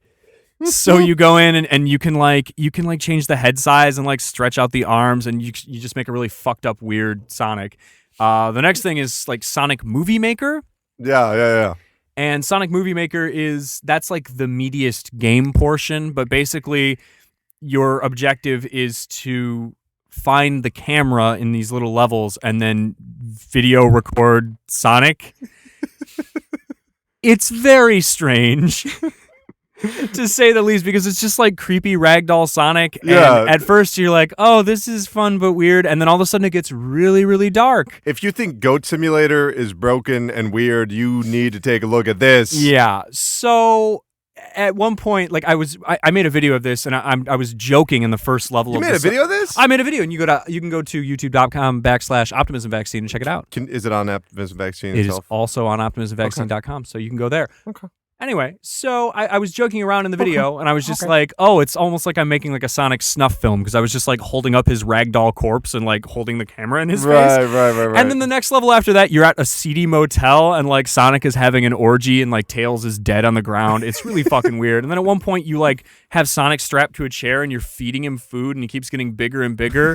And then he's just like, then you drop bowling balls on his stomach so he can like birth things out of his ass, and then you go inside of his butt, and then you end up in a baby crib. They are It's the adults. weird. They are the Adult Swim of video game developers. Yeah, more or less. It's very strange, and me trying to describe it doesn't do it justice. I think it strange. did pretty damn I good. think I've heard- Oh, I and think then I've there's heard another enough, thing too. probably. It's like there's like an Oculus game on there, and I'm pretty sure it actually works with Oculus because it has that Jesus. weird like rounded like view to it. Yeah, but so it's not like the 2 lenses or anything. Yeah, it's really weird. And if I had an Oculus, I would definitely try and test it out. I But would be scared too, honestly. It's like Sonic Roommate Simulator, and you're sitting on a couch next to Sonic, and then all of a sudden your cell phone gets a text message, and then it just says, "Did you tell your roommate how you feel about him?" And then I was just like, "No, not yet." And then you get another text message. It's like, "Look out the window," and then you look out the window, and fucking Dr. Robotnik's fucking he's standing like he's like in another apartment building like across the street, and he like waves to you, and then he's just like. Just tickle him or something. So then you tickle Sonic and you're like trying to like make a move on him. It's so weird. Just fucking play it. It's free. The password is Grandpa. Brilliant. Wow, thank you. I have to follow that. It's a good. So, the game I played this week is the password Grandpa for that too. The game I played this week is called Everybody's Gone to the Rapture. It is made by the Chinese Room. You might know them for Amnesia, A Machine for Pigs, which wasn't very fair of them to have to deliver a project like that. It wasn't their idea. But they also did Dear Esther. Dear Esther, play Everyone's Gone to the Rapture. So what this game is, well, let's start with the story. It's a story-based first-person game. I guess some people would say it's either a walking simulator because it's not really an adventure game. There's no real puzzles or anything. You just walk to locations and witness events. Mm-hmm. It takes place in a small British town in the 1980s, and the town is empty, completely empty. There's no one there, except it's obvious something has happened because you start off right in front of like a testing facility or something. You're not sure what it is, and every time you turn on TV, it just keeps showing pictures of the testing facility, and they're all freaking out, and it's like, what the hell is going on here? So you find this big ball of light that you have to follow everywhere, and when you follow it, it creates these scenes of like people made out of light, like past events, past conversations, and they're reenacted right in front of you, kind of like a play. And it's like, okay, well, and we'll get into the quality of that in just a moment, but they're basically these ghostly figures of what's leading up to this event. You actually have to use motion controls on the sphere to unlock these conversations, right? Ew. The events are out. Well, no, it actually works okay. Okay. But the events are actually out of sequence. So you'll be hearing things that happened 3 days before the next thing that you're listening to, or the thing you're listening to happened right before the event, and the next thing you see is like 5 days before that. So it's really you're trying to piece together these conversations, and I highly recommend everybody put on subtitles, because when you do that, it'll actually say the name of the person, and you're going to want that, because it's actually very difficult to juggle some of these characters. There's at least like 10 or 12. Justin, stop breathing in the microphone. You're breathing really loud in the microphone. Stop it. Just stop breathing. What's cool about this game, though, is that the characters are really different from one another. There are elderly characters, there are parental characters, there are children, and they all have different perspectives. They all have different educational backgrounds. Some of them have left the town and come back. Some of them have lived in that town their whole life. And the way that they engage one another is exciting. There's just points where you're like, oh my God, look, it's Wendy, and she's talking to Frank. Oh, this is exciting, because you know these characters talking to other people, and right away you get the feel for their relationships, how they know each other, how they treat one another. And I don't know, I really like that. The voice acting is incredible. These are the best performances of the year, bar none. The delivery of the lines is great, but the writing is equally good. I can't state this enough. And this is all delivered through amazing sound design and mixing. One of my biggest pet peeves, I play damn near everything, all right? And if I was talking right now in a video game, there would be bass and horns and bullshit and gunshots going over my voice right now. People don't know how to mix goddamn audio in these games, and this one successfully does that. The conversations are crisp and clean and clear, and when you walk around the room, it actually does the entire Dolby thing of panning the voices around, which sounds like, well, all games have Dolby, but they rarely mix it properly. I know this is a really boring attribute, but I swear to God, when you play it, you're going to notice it right away. But it's also just the way that you hear rain or footsteps. Everything is done so well. There'll be these random phones that are ringing that also clue you into previous conversations. And the way that you find these phones, because the city is kind of a labyrinth in a way, it's a testament to how well they did a job on the audio when you're like, oh, it's right there. I bet I have to go into the second floor of this house. You know what I mean? I don't know. It was pretty great. Maybe next week you guys play some normal games, huh? Oh no. So the town is beautiful. Kill you. The way the Just sun kidding. sets, it's gorgeous. The lighting, it's fantastic. The trees look good. I always measure games if they have trees, their graphics based off the trees. Like seriously, you notice how well a game is if the trees look good. However, as beautiful as that game is, and it has been lauded for how beautiful it is, that's fantastic. The frame rate is god fucking awful. It is one of the worst frame rates of the year. No screen tearing whatsoever, but I'm talking about just going down to 12s, regularly. Anytime you're turning around a corner, it's so distracting. The game doesn't require fast hand-eye coordination. You're just standing there and listening to stuff, so that's not a big deal. But when you're trying to have this emotional impact where two people are reconnecting after years of their lives, it's kind of distracting when they're chugging along, and it's supposed to be really beautiful. It's so unfortunate. What system is this on? This is on the PlayStation 1. You gotta boot it. No, not really. It's on the PS4. Also, you have to walk around this town, right? The walking is so fucking slow. I honestly thought that for a long portion of the time that I was role-playing as a character that had been injured. I'm not even kidding. I was like, okay, they're going to explain why he's walking so slow sooner or later. Did you find the secret run button? Yes, the secret run button, which is not any helpful because the way it works is that you have to continue in the same direction to build momentum. Oh, momentum, okay. And even when you do, it's just a light jog, a very light, not even speed walking. It's pathetic. And also kind of an issue is that because you're following this sphere of light everywhere and watching these conversations, the sphere of light could be sort of confusing where it's going, and there are like hidden conversations, which that's fine.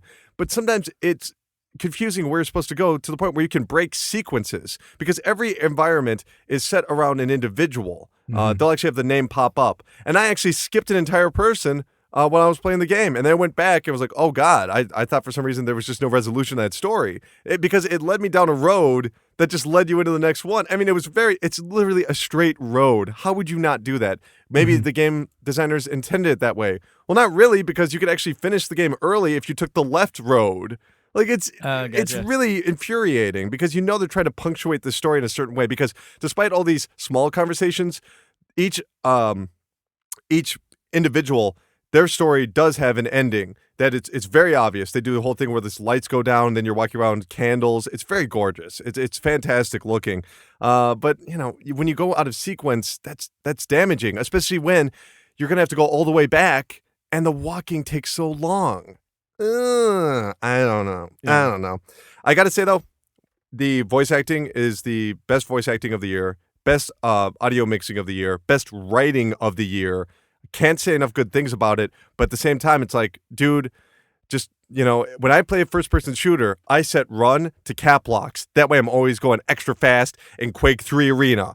And this game, not that fast, no rocket jumps, no good. Do not buy. Light exercise simulator. I mean, and this game it discusses so many things. It discusses, religion and what it's like to be old and very realistic, honest perspectives. It's not, I feel like a lot of times when we discuss these issues, it's the writer voicing their opinion, about these particular ideas. Whereas this, it feels like these are real characters speaking from their experiences. And I know I'm talking very vaguely about this kind game. of boring though. No spoilers, man. I No can't spoiler. because the whole game is the story. Yeah. But I do want to talk a little bit about the ending. When you unlock the waypoint gun, everything starts to get kind of weird because there's these some of those ghostly apparitions started to attack you and you have to like split them in half. I'm fucking with you. There's no gun. For a second, I just want every listener to be like, wait, what's going on here? Luigi's Mansion style, huh? Yeah, waypoint gun. You got to suck them into your vacuum pack. So, I mean, as good as this game is for its story, like they could have done a better job of maybe having a more guided environment because you could just walk across fields. And, when you turn around and you have this light walk, it's like, literally, I spent over an hour trying to find one Are thing. you playing as old guy?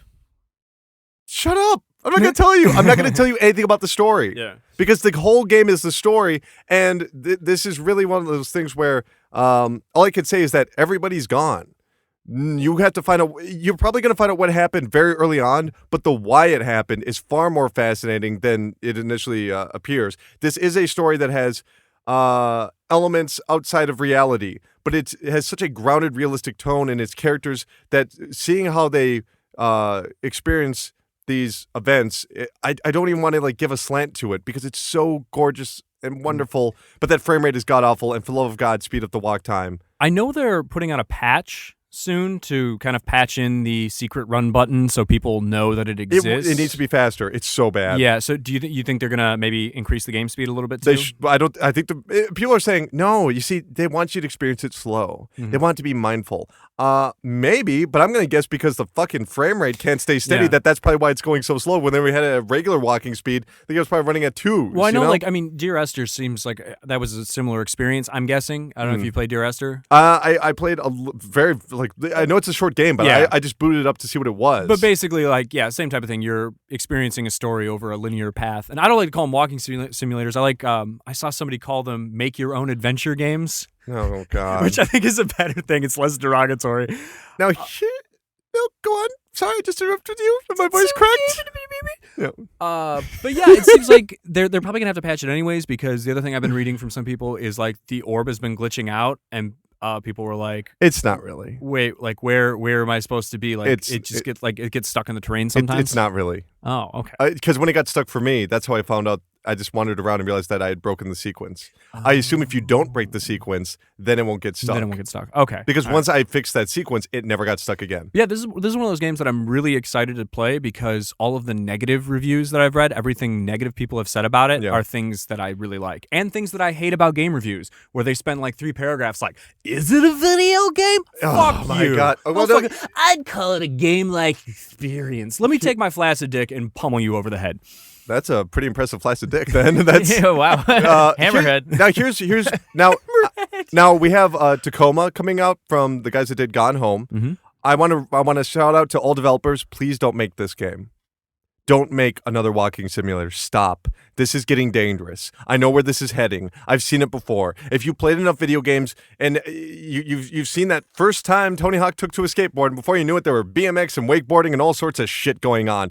When the very first time you ever saw Call of Duty or Halo with regenerative health, suddenly games that didn't need regenerative health started to incorporate it. And you might be saying, hold on, this is an independent title. But we now have multiple tiers of development, and indie developers borrow from indie developers, whereas AAA borrows from AAA. For the love of God, everyone, unless you absolutely have a narrative that can take advantage of this gameplay style, do not make a walking simulator. That's my biggest worry in the back of my head, because I was playing Goat Simulator this week because that came out on the PlayStation 4, and I'm thinking, okay, when's the next one going to come out where they're like, our game's broken, lols, pay for it. This is what happens. With Goat Simulator, they specifically told people not to buy it. Yeah. They put it on Steam and they're like, this is going to be $10. Wait until it's like $1 because it's not worth $10. And the PS4 version of Goat Simulator, if I'm not mistaken, it's like a nerfed version of it. It's for the most part pretty out. It's authentic. Well, because they only have like the 2 areas. They don't have like do they have the zombie DLC? No, you can unlock. I believe you can unlock the other environments. Okay, because there's a whole like MMO add-on pack for Goat Simulator. I believe that'll come sooner or later. And then the other thing that Steam has, it has Steam Workshop support, so you can make dumb goat levels. I mean, if you only got PS4, it's not a bad way to go. But but bringing it back just a bit, like seriously, no more walking simulators. We're coming to the point where it's inexcusable, where you need to actually develop more gameplay styles. I'm not saying that they can't just simply walk, but walking around in an empty place, that can't happen anymore. We need to stop, because Tacoma is going to be an empty place too. Yeah. Gone Home, empty place. Dear Esther, empty place, to the moon. I would say that it's not that bad. Like if you consider other mechanics, like how many games do you play where you have to shoot something? Not that many. All the games? No, not that many. So I don't really have a problem with it, because the only companies that are really making games like this are Fulbright, Chinese Room, and that's about it. I agree with you about shooting things, but that's a core mechanic. We're talking about actually how you're designing your game when you're saying we're going to walk around and no one's there. We can't do that. And I understand it's very expensive and difficult to animate models, but you need to actually go to that place. Like, I need to experience the story with the people there this time. Like, I need that. Like, my favorite walking simulator today is still 30 Flights of Loving. That game nailed it. That's more experimental than any of these other projects. I'm not going to say it's better. It's my personal favorite. I think Everybody's Gone to the Rapture is brilliant. But what separates it is that 30 Flights of Loving actually has the characters with you. They're by your side, and you're experiencing it. And they know how to pull back and control it in a way that can become as emotionally engaging, if not more, in less time. Yeah. I mean, I love 30 Flights of Loving. I love 30 Flights of Loving. I have tweeted to the guy that developed that game, I love your game, multiple times. I'm not even kidding. And I even was on... I don't think there's necessarily like anything inherently wrong with having empty worlds where you're like discovering things. No. Like again, like Gone Home is fine, and until there's a glut of these games that just suck ass. We're about to be, but I'm trying to warn you people. Don't you? We're reaching peak oil. Don't you understand? Like this is what's gonna happen. What happens because I think there's still like such a negative stigma associated from like gamer bros who are just like, oh, you don't do anything.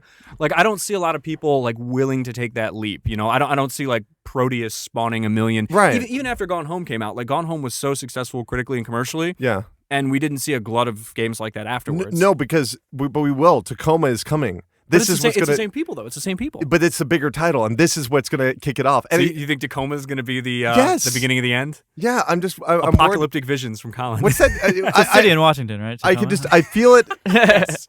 Now I just want you to watch Gone Home. Watch. Now I'm just saying, jet fuel cannot melt a heart. That's what I'm saying. It cannot melt a heart. Can Gone Home melt steel beams? Yeah, I don't think so, man. I'm really worried about it. Especially, what's that game that you played? The spy game that's really funky and crazy. I didn't really like that game very much. Shut up. It's you like it. What's it called again? Jazz something. Jazz Punk. Yeah, Punk. That's another walking simulator. That's humorous. Like that's where I'm worried about our. Okay, so wait. What's the difference between a walking simulator and an adventure game like Monkey Island? Like, doesn't Jazz Punk kind of fit in between the walking simulator and like just straight up adventure game? Monkey Island actually is more complex conversations, actual items that you need to gain. Yeah. Whereas there's only really one item you need to gain. In well, Gone I mean, Home. but you have to get items in Gone Home if you want to unlock more of the stories. It's keys, right? Yeah, keys. Yeah. So, but I mean, the other thing is too in Gone Home, like you can run through Gone Home in 5 minutes, but if you spend time actually going through it, like there's tons of things you can interact That's also with. another thing that this game does that I don't really like is I take my time doing everything, and then when there's nothing to do but the ending, I find it difficult to find out exactly how to end the game. And I feel like that's a big middle finger where it's like, psych, we were a game after all. We do have a mechanic, and it's find the thing, which is the worst part of adventure games. Which is why, once again, 30 Flights of Loving nails it for me. Just nails it.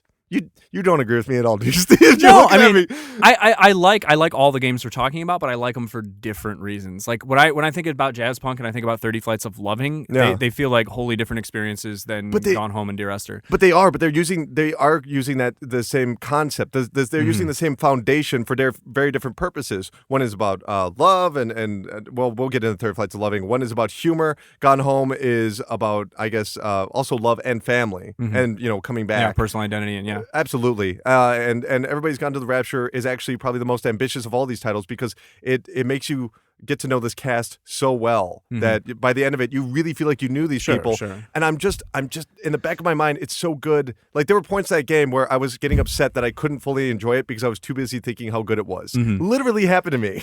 See,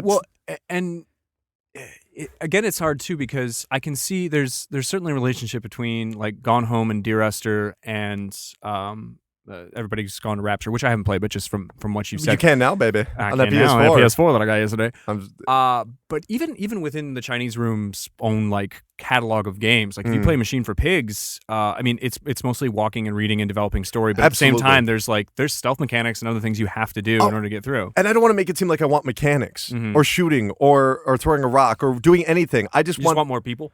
No, it's not just that. I just not an empty place. Even if it was just a cat. Even if the cat's just with just something, anything, Did you play that?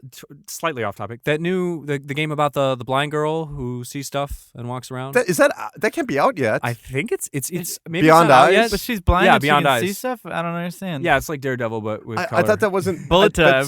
I think that's coming to Xbox first. So I don't know. Okay, Jim Sterling put up a video like last What the week. fuck? He probably got a review code because he's cool. I don't think that's out. Oh, fuck, I gotta look into that because I was really excited for that game. But that's another one of those games where So it's is like Dr- you're just kind of in an empty world. You could say Journey. Yeah, Journey, same thing.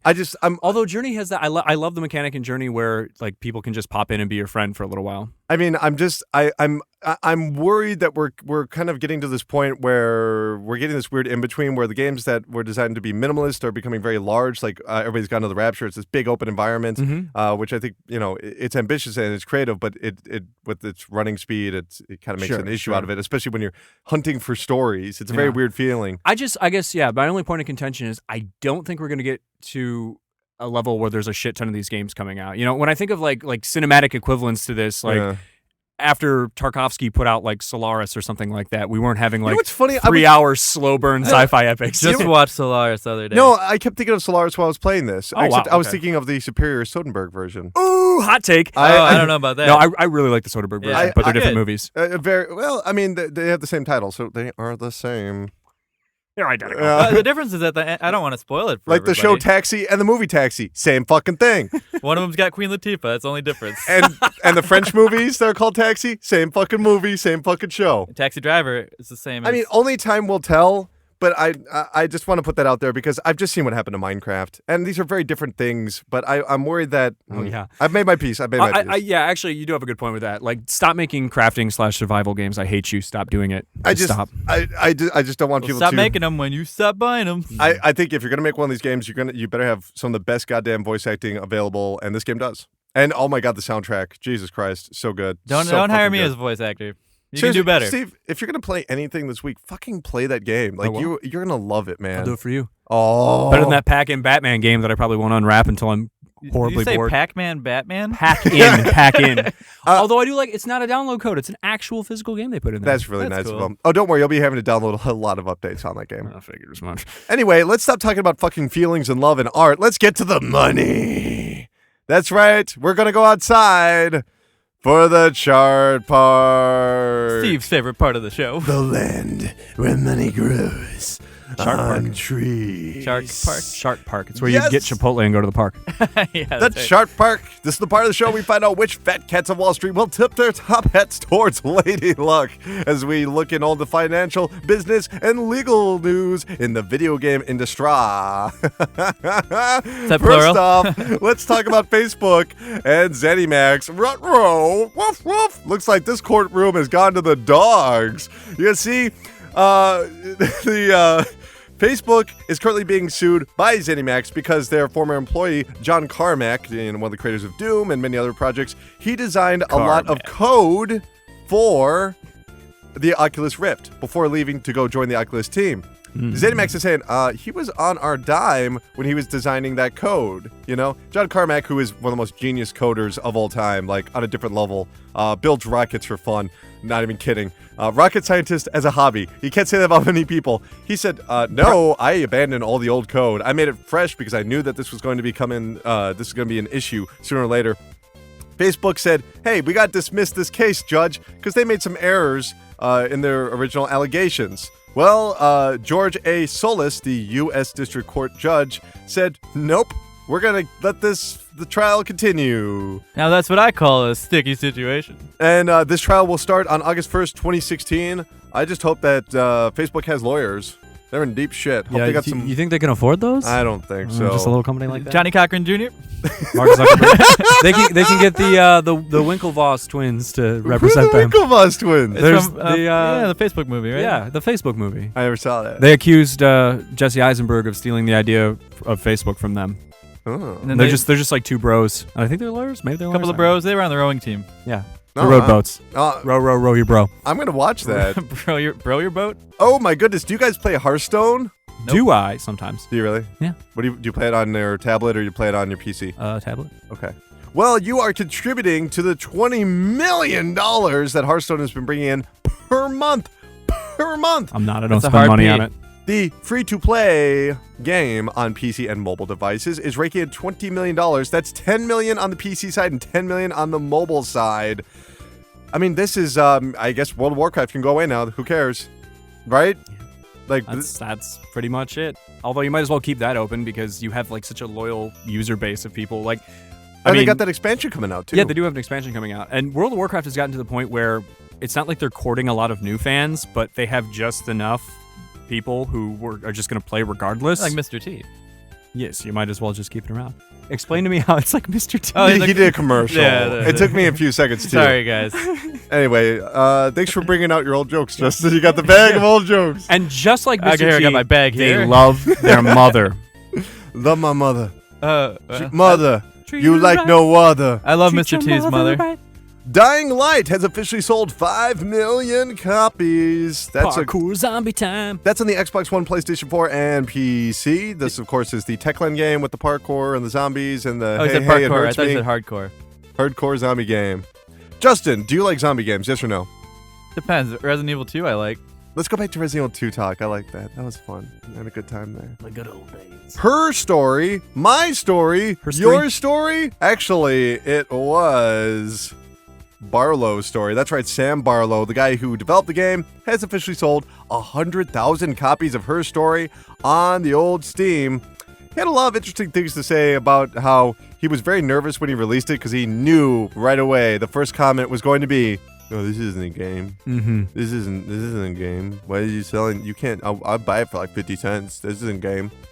Have you played Her Story yet, Steve? Yeah, it's awesome. It's Yeah. really cool. And it's one of those games, too, where you can't really talk about it in a format like this because basically all you're going to be doing is spoiling it for people. So don't read anything about it. Just play it. Oh crap! I gotta give her the story. Yeah, I got the story. Yeah.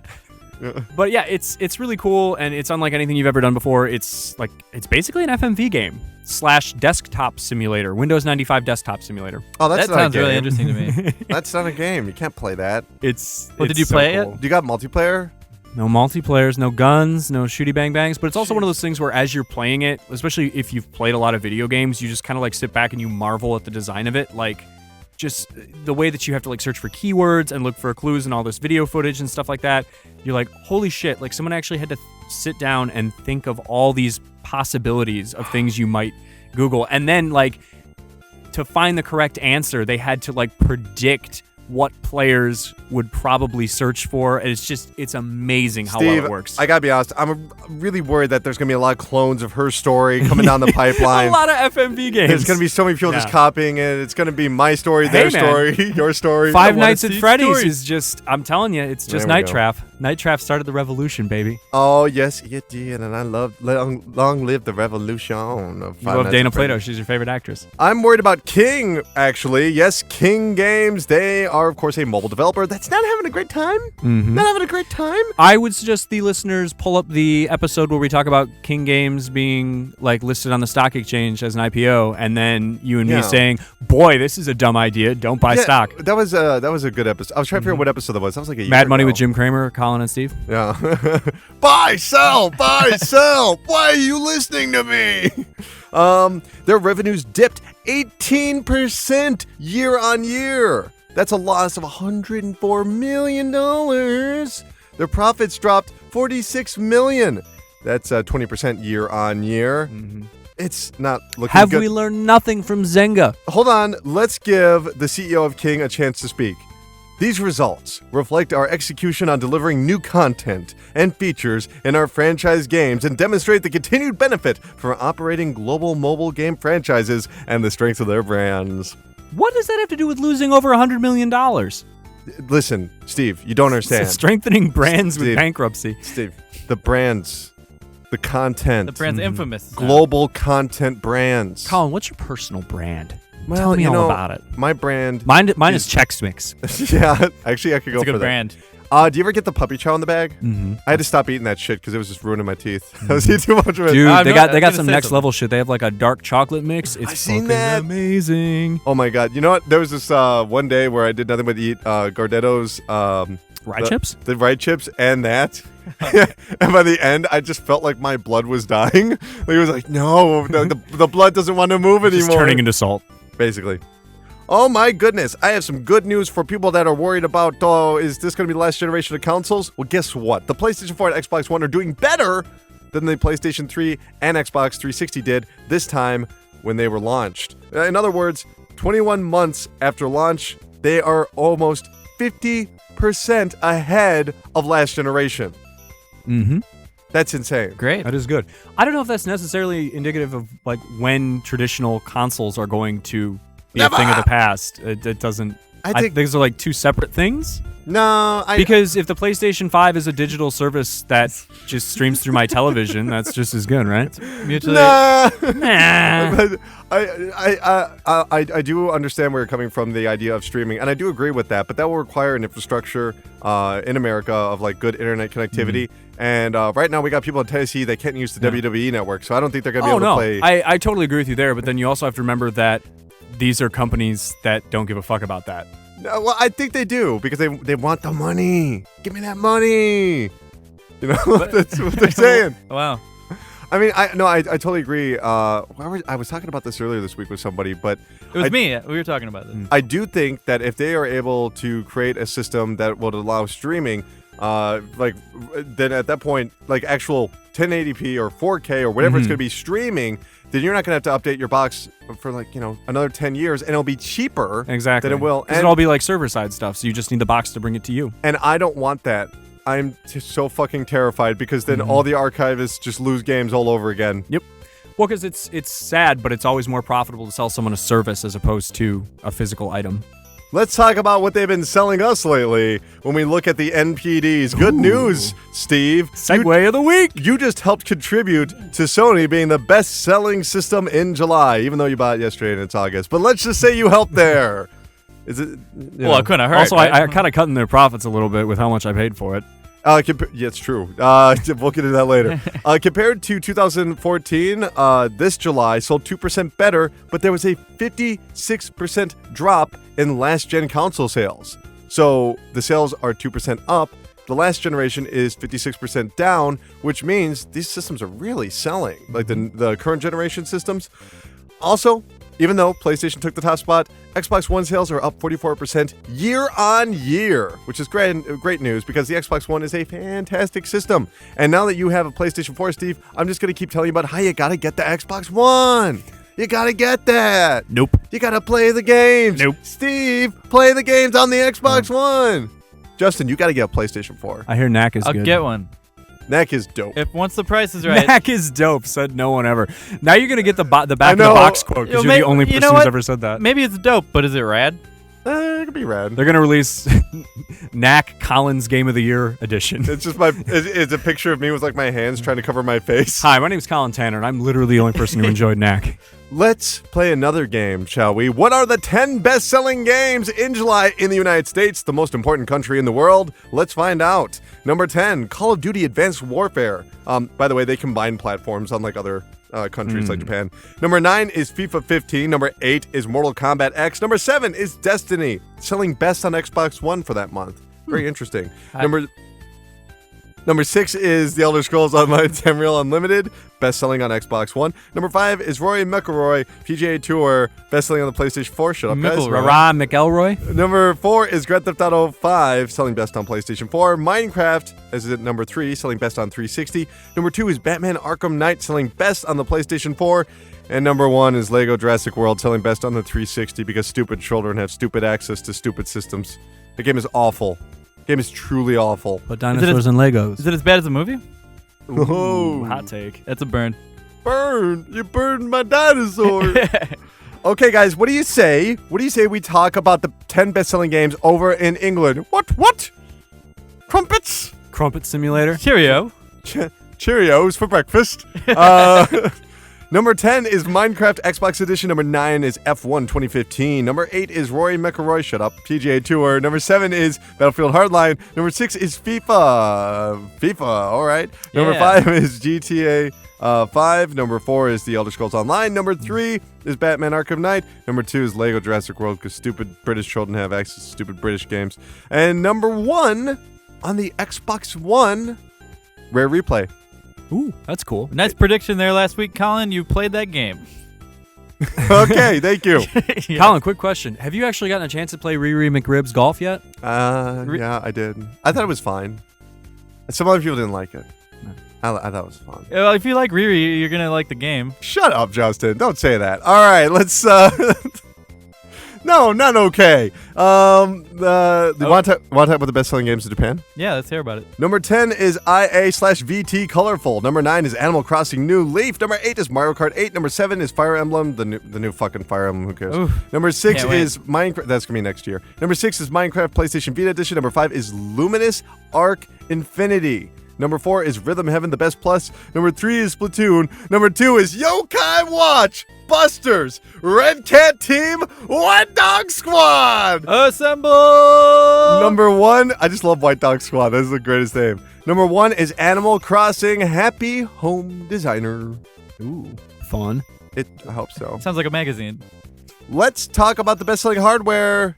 New 3DS LL with 29,203, and PlayStation 4 with 14,619, and Wii U with 13,007, PlayStation Vita with 12,841, new 3DS with 7,250, PlayStation 3 with 2,567, 3DS with 1,657, 3DS LL with 898, PlayStation Vita TV with 496, and in last place, Bring it up the rear.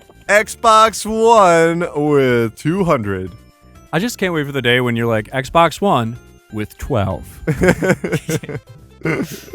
And that's going to do it for the Chart Park. The land of many grows and dreams. Let's get tiny. It's time for Pocket Talk. You're Let's pining get for piney. No, we just left the Chart Park. There's no pine I'm here. sorry, guys. We have to hustle through these stories. I know. I don't want to cut anybody off, but we have stories to get to, and we have very little time. Angry Birds 2. Justin, tell me about Angry Birds. Angry Birds 2, it passes 30 million downloads in 2 weeks. That's pretty quick. That's pretty quick. Justin, what can you say about Fallout Shelter? Fallout Shelter, that arrived for all Android devices. Really? All of them?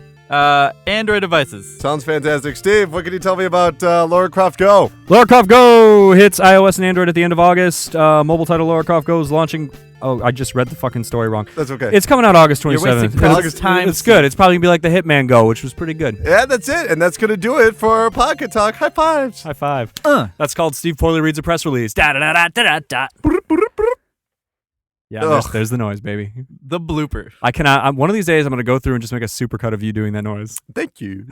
and saying Rory McIlroy's name. I can't help it. It's going to be a 3-hour-long YouTube video just that. Is it again Roy McIlroy? I sound like an idiot every single time I say it. I know it. It's stupid. It's ridiculous. You just Roxanne McGruber. But it's not as stupid as the idiot of the week.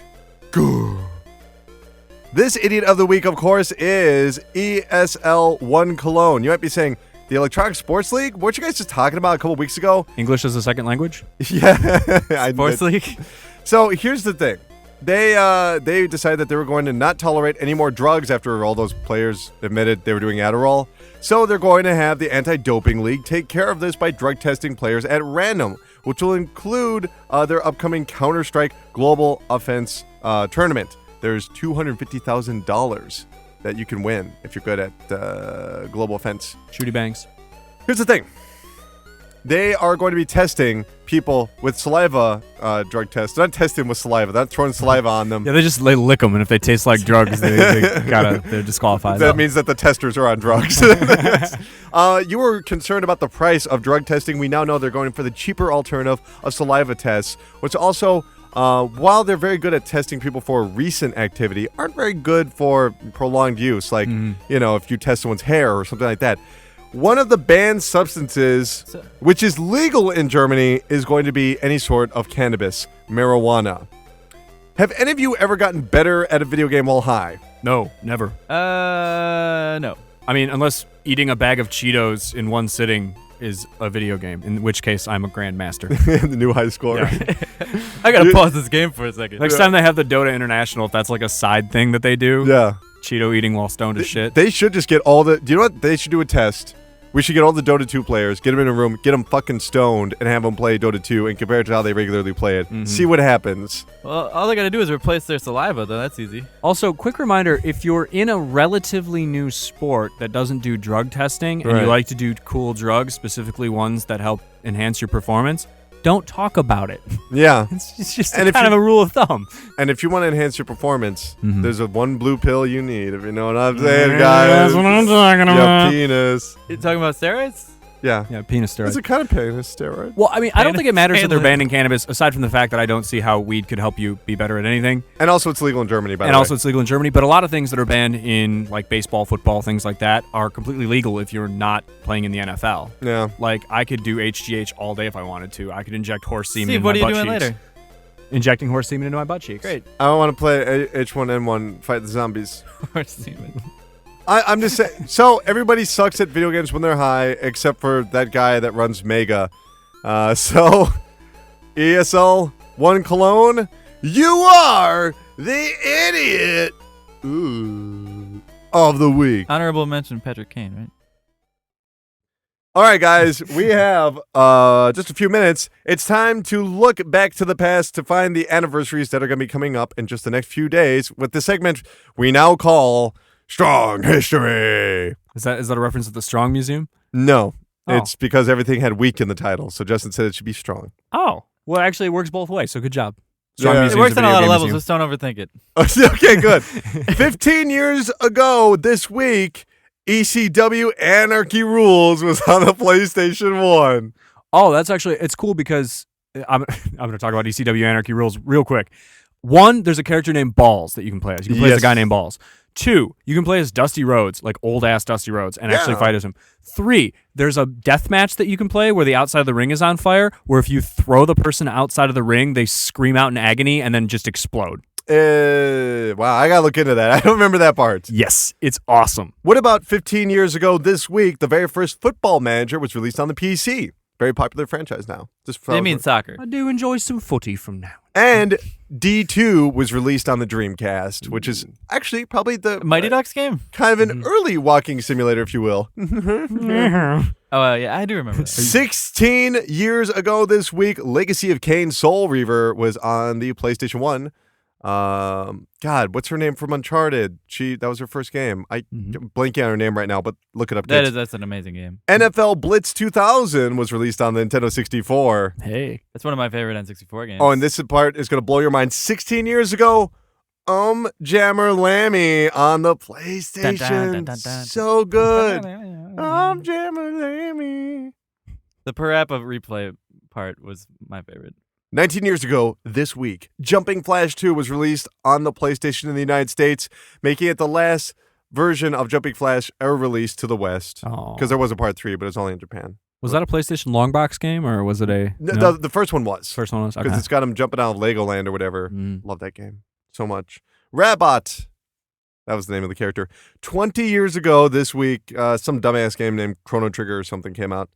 Yeah, no one cares about that. No, Yeah. dumbass game. Chrono? For losers. Is that even a word? It has something to do with time, I think. Or that's what they're going for, but they don't get a Time cross check. Trigger? Time to make your game better. Ha! That's just a rip-off of Time Crisis. I bet they wish they had a time machine so they could go back and not make their game. You stole my joke. Yeah, I did. But here it is. 28 years ago, one of my all-time favorite games, Air Fortress, was released in Japan. Came out on my birthday. Your birthday's not in August. Oh, you meant okay, never mind. And 28 years ago this week, Legend of Zelda on the NES, ported from the Famicom disk system to the regular. Wow. I know, 28 years ago.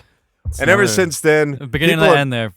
Yeah, really. And apparently that's the last game in the series. Think about that, if you will, chronologically. Yeah, it is. That's weird. As long as it's the Ganon rules timeline from Ocarina of Time, obviously. I have like the big like hardcover Legend of Zelda coffee table book the with the Hyrule timeline in it. Historia. I got the Hyrule Historia. And it's got the timeline in it. And even looking at that, it's just like, I don't know what this is. It's so confusing. So wait, that was supposedly the last one, huh? Yeah, in last that but first. timeline. In that If you're a timeline. splittist, which you should be because it's official canon now. Mm-hmm. What about okay? Good. Like when they change it. Nah. That's fine. Guys, let's close out the show. Justin, where can people reach you on Twitter? You can find me at Justin Engelbart. My last name is Engelbart. Fantastic. Steve, where can people find you and find out some good stuff from you? I can't talk. You can't talk. You can find me on Twitter at Steve Cuff. That's at Steve CUFF. See you, friendly face. You can go to optimismvaccine.com. Wait, can we do that again? I didn't get to do it. All right. You're All right, the- let's one do more it again. All right, ready? One, But start over two. from the Twitter Oh my handle God. again. Okay. Twitter.com at Steve Cuff. That's at Steve CU friendly friendly face. You're supposed to sell CUFF. Can we do this one more time, gentlemen, okay. and get this shit All right, done? here we go. You can find me on twitter.com at Steve Cuff. That's at See Steve. you. He's got to spell it first. He's got to Spell the At name. Steve Cuff. That's Steve. No, don't say it, Colin. Okay, all right. Let's just go into the CU friendly face. Oh. Ready? On 3. No, I want to hear the whole thing. You can find me on twitter.com at Steve Cuff. That's at Steve CU. No, No, you you say don't say CUFF. You got to spell it. CUFF. Yeah. You can find me on twitter.com at Steve Cuff. That's at Steve C Cuff. CU. I fucked it up. CUFF. friendly face. CUFF. Yeah. CUFF. Okay. Okay. But All I right. do it. You can find me on Twitter. My name is Steve Cuff. That's Steve. C-U-F-F. See See you. you, friendly face. If you guys do not know where to find Steve on Twitter, go fuck Yeah, yourselves. find me on Twitter. You go to optimismvaccine.com. We got all kinds of crazy articles. That Sonic video is just on there, and it's great. It is. You could watch my video on the new Sonic game that isn't a new Sonic game. What do you got coming up on Shepherd Express? Shepherd this week? Express, yeah, we have a weekly column on Shepherd Express this week. It's going to be another Next Step article, and I don't know what it's about because Steve and Sean are writing it, the other Steve, and they haven't sent me their copy yet. I don't talk about myself in the third person. What about that goddamn podcast, the Outback Cast? Outback Cast. Yeah, if you're into just crazy pop culture discussion shit, go to iTunes, Outback Cast, Stitcher, YouTube. Or it's on YouTube. That's how I listen to it. So, and it's good. You should listen It's to the best. It's the goddamn best. You can, if you choose to, accept the mission. Follow me on Twitter at Dr. Crychop or follow the Pressurecast at PressureCastPod. Upcoming this week, we have a ton of JRPGs on the Vita that will be on the first hour, as well as Zombie, maybe on the Xbox One. I haven't decided. PS4, Xbox One. I'm not sure which version I'm covering. And Volume from Mike Bithell. I'm excited about that. Yeah, which you'll be able to play this Tuesday, Steve. Oh my god. I know there's so many great games that you're going to have to check out. My body's ready, Colin. Oh, I love hearing that. Besides that, go to Shepherd Express. You can read my review of Everybody's Gone to the Rapture. I don't want to spoil it, but it is going to get a 4 out of 10. No, not really. That's. I don't want to spoil it. The more you talk about it, the less you like it, it seems like. Yeah, no, I don't know. It's like all the inspiration's coming out of my mouth and it's leaving my brain and my heart. I don't know. Anyway, that's going to do it for this episode. Remember, rate us 5 stars on YouTube. Subscribe to youtube.com/videogamesardumb. And remember, people, there are lots of man-made structures, things they thought would never end. The Titanic, Ooh, that ended. Blockbuster Video. But these are all inferior because the Pressurecast is forever. Have a week. Dick pics.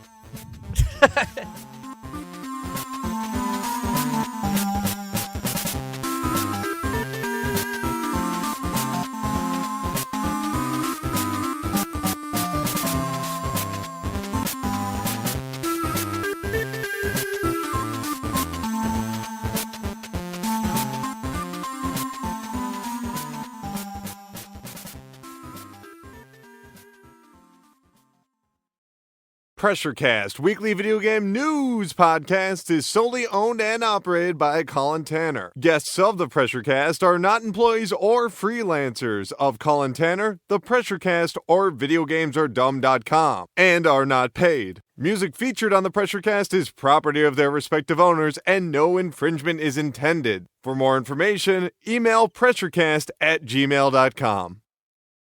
Isn't that like a shitty Aerosmith album from like 2006? No, that's just Push Play. Just Press Play is a show they do on Is NPR. that is that the one with Just Jaded? Press Play? I love Jaded. No, the only big I'm the one who jaded you. the big single on Just Push Play was called Just Push Play, and it goes Just Push Play. Live.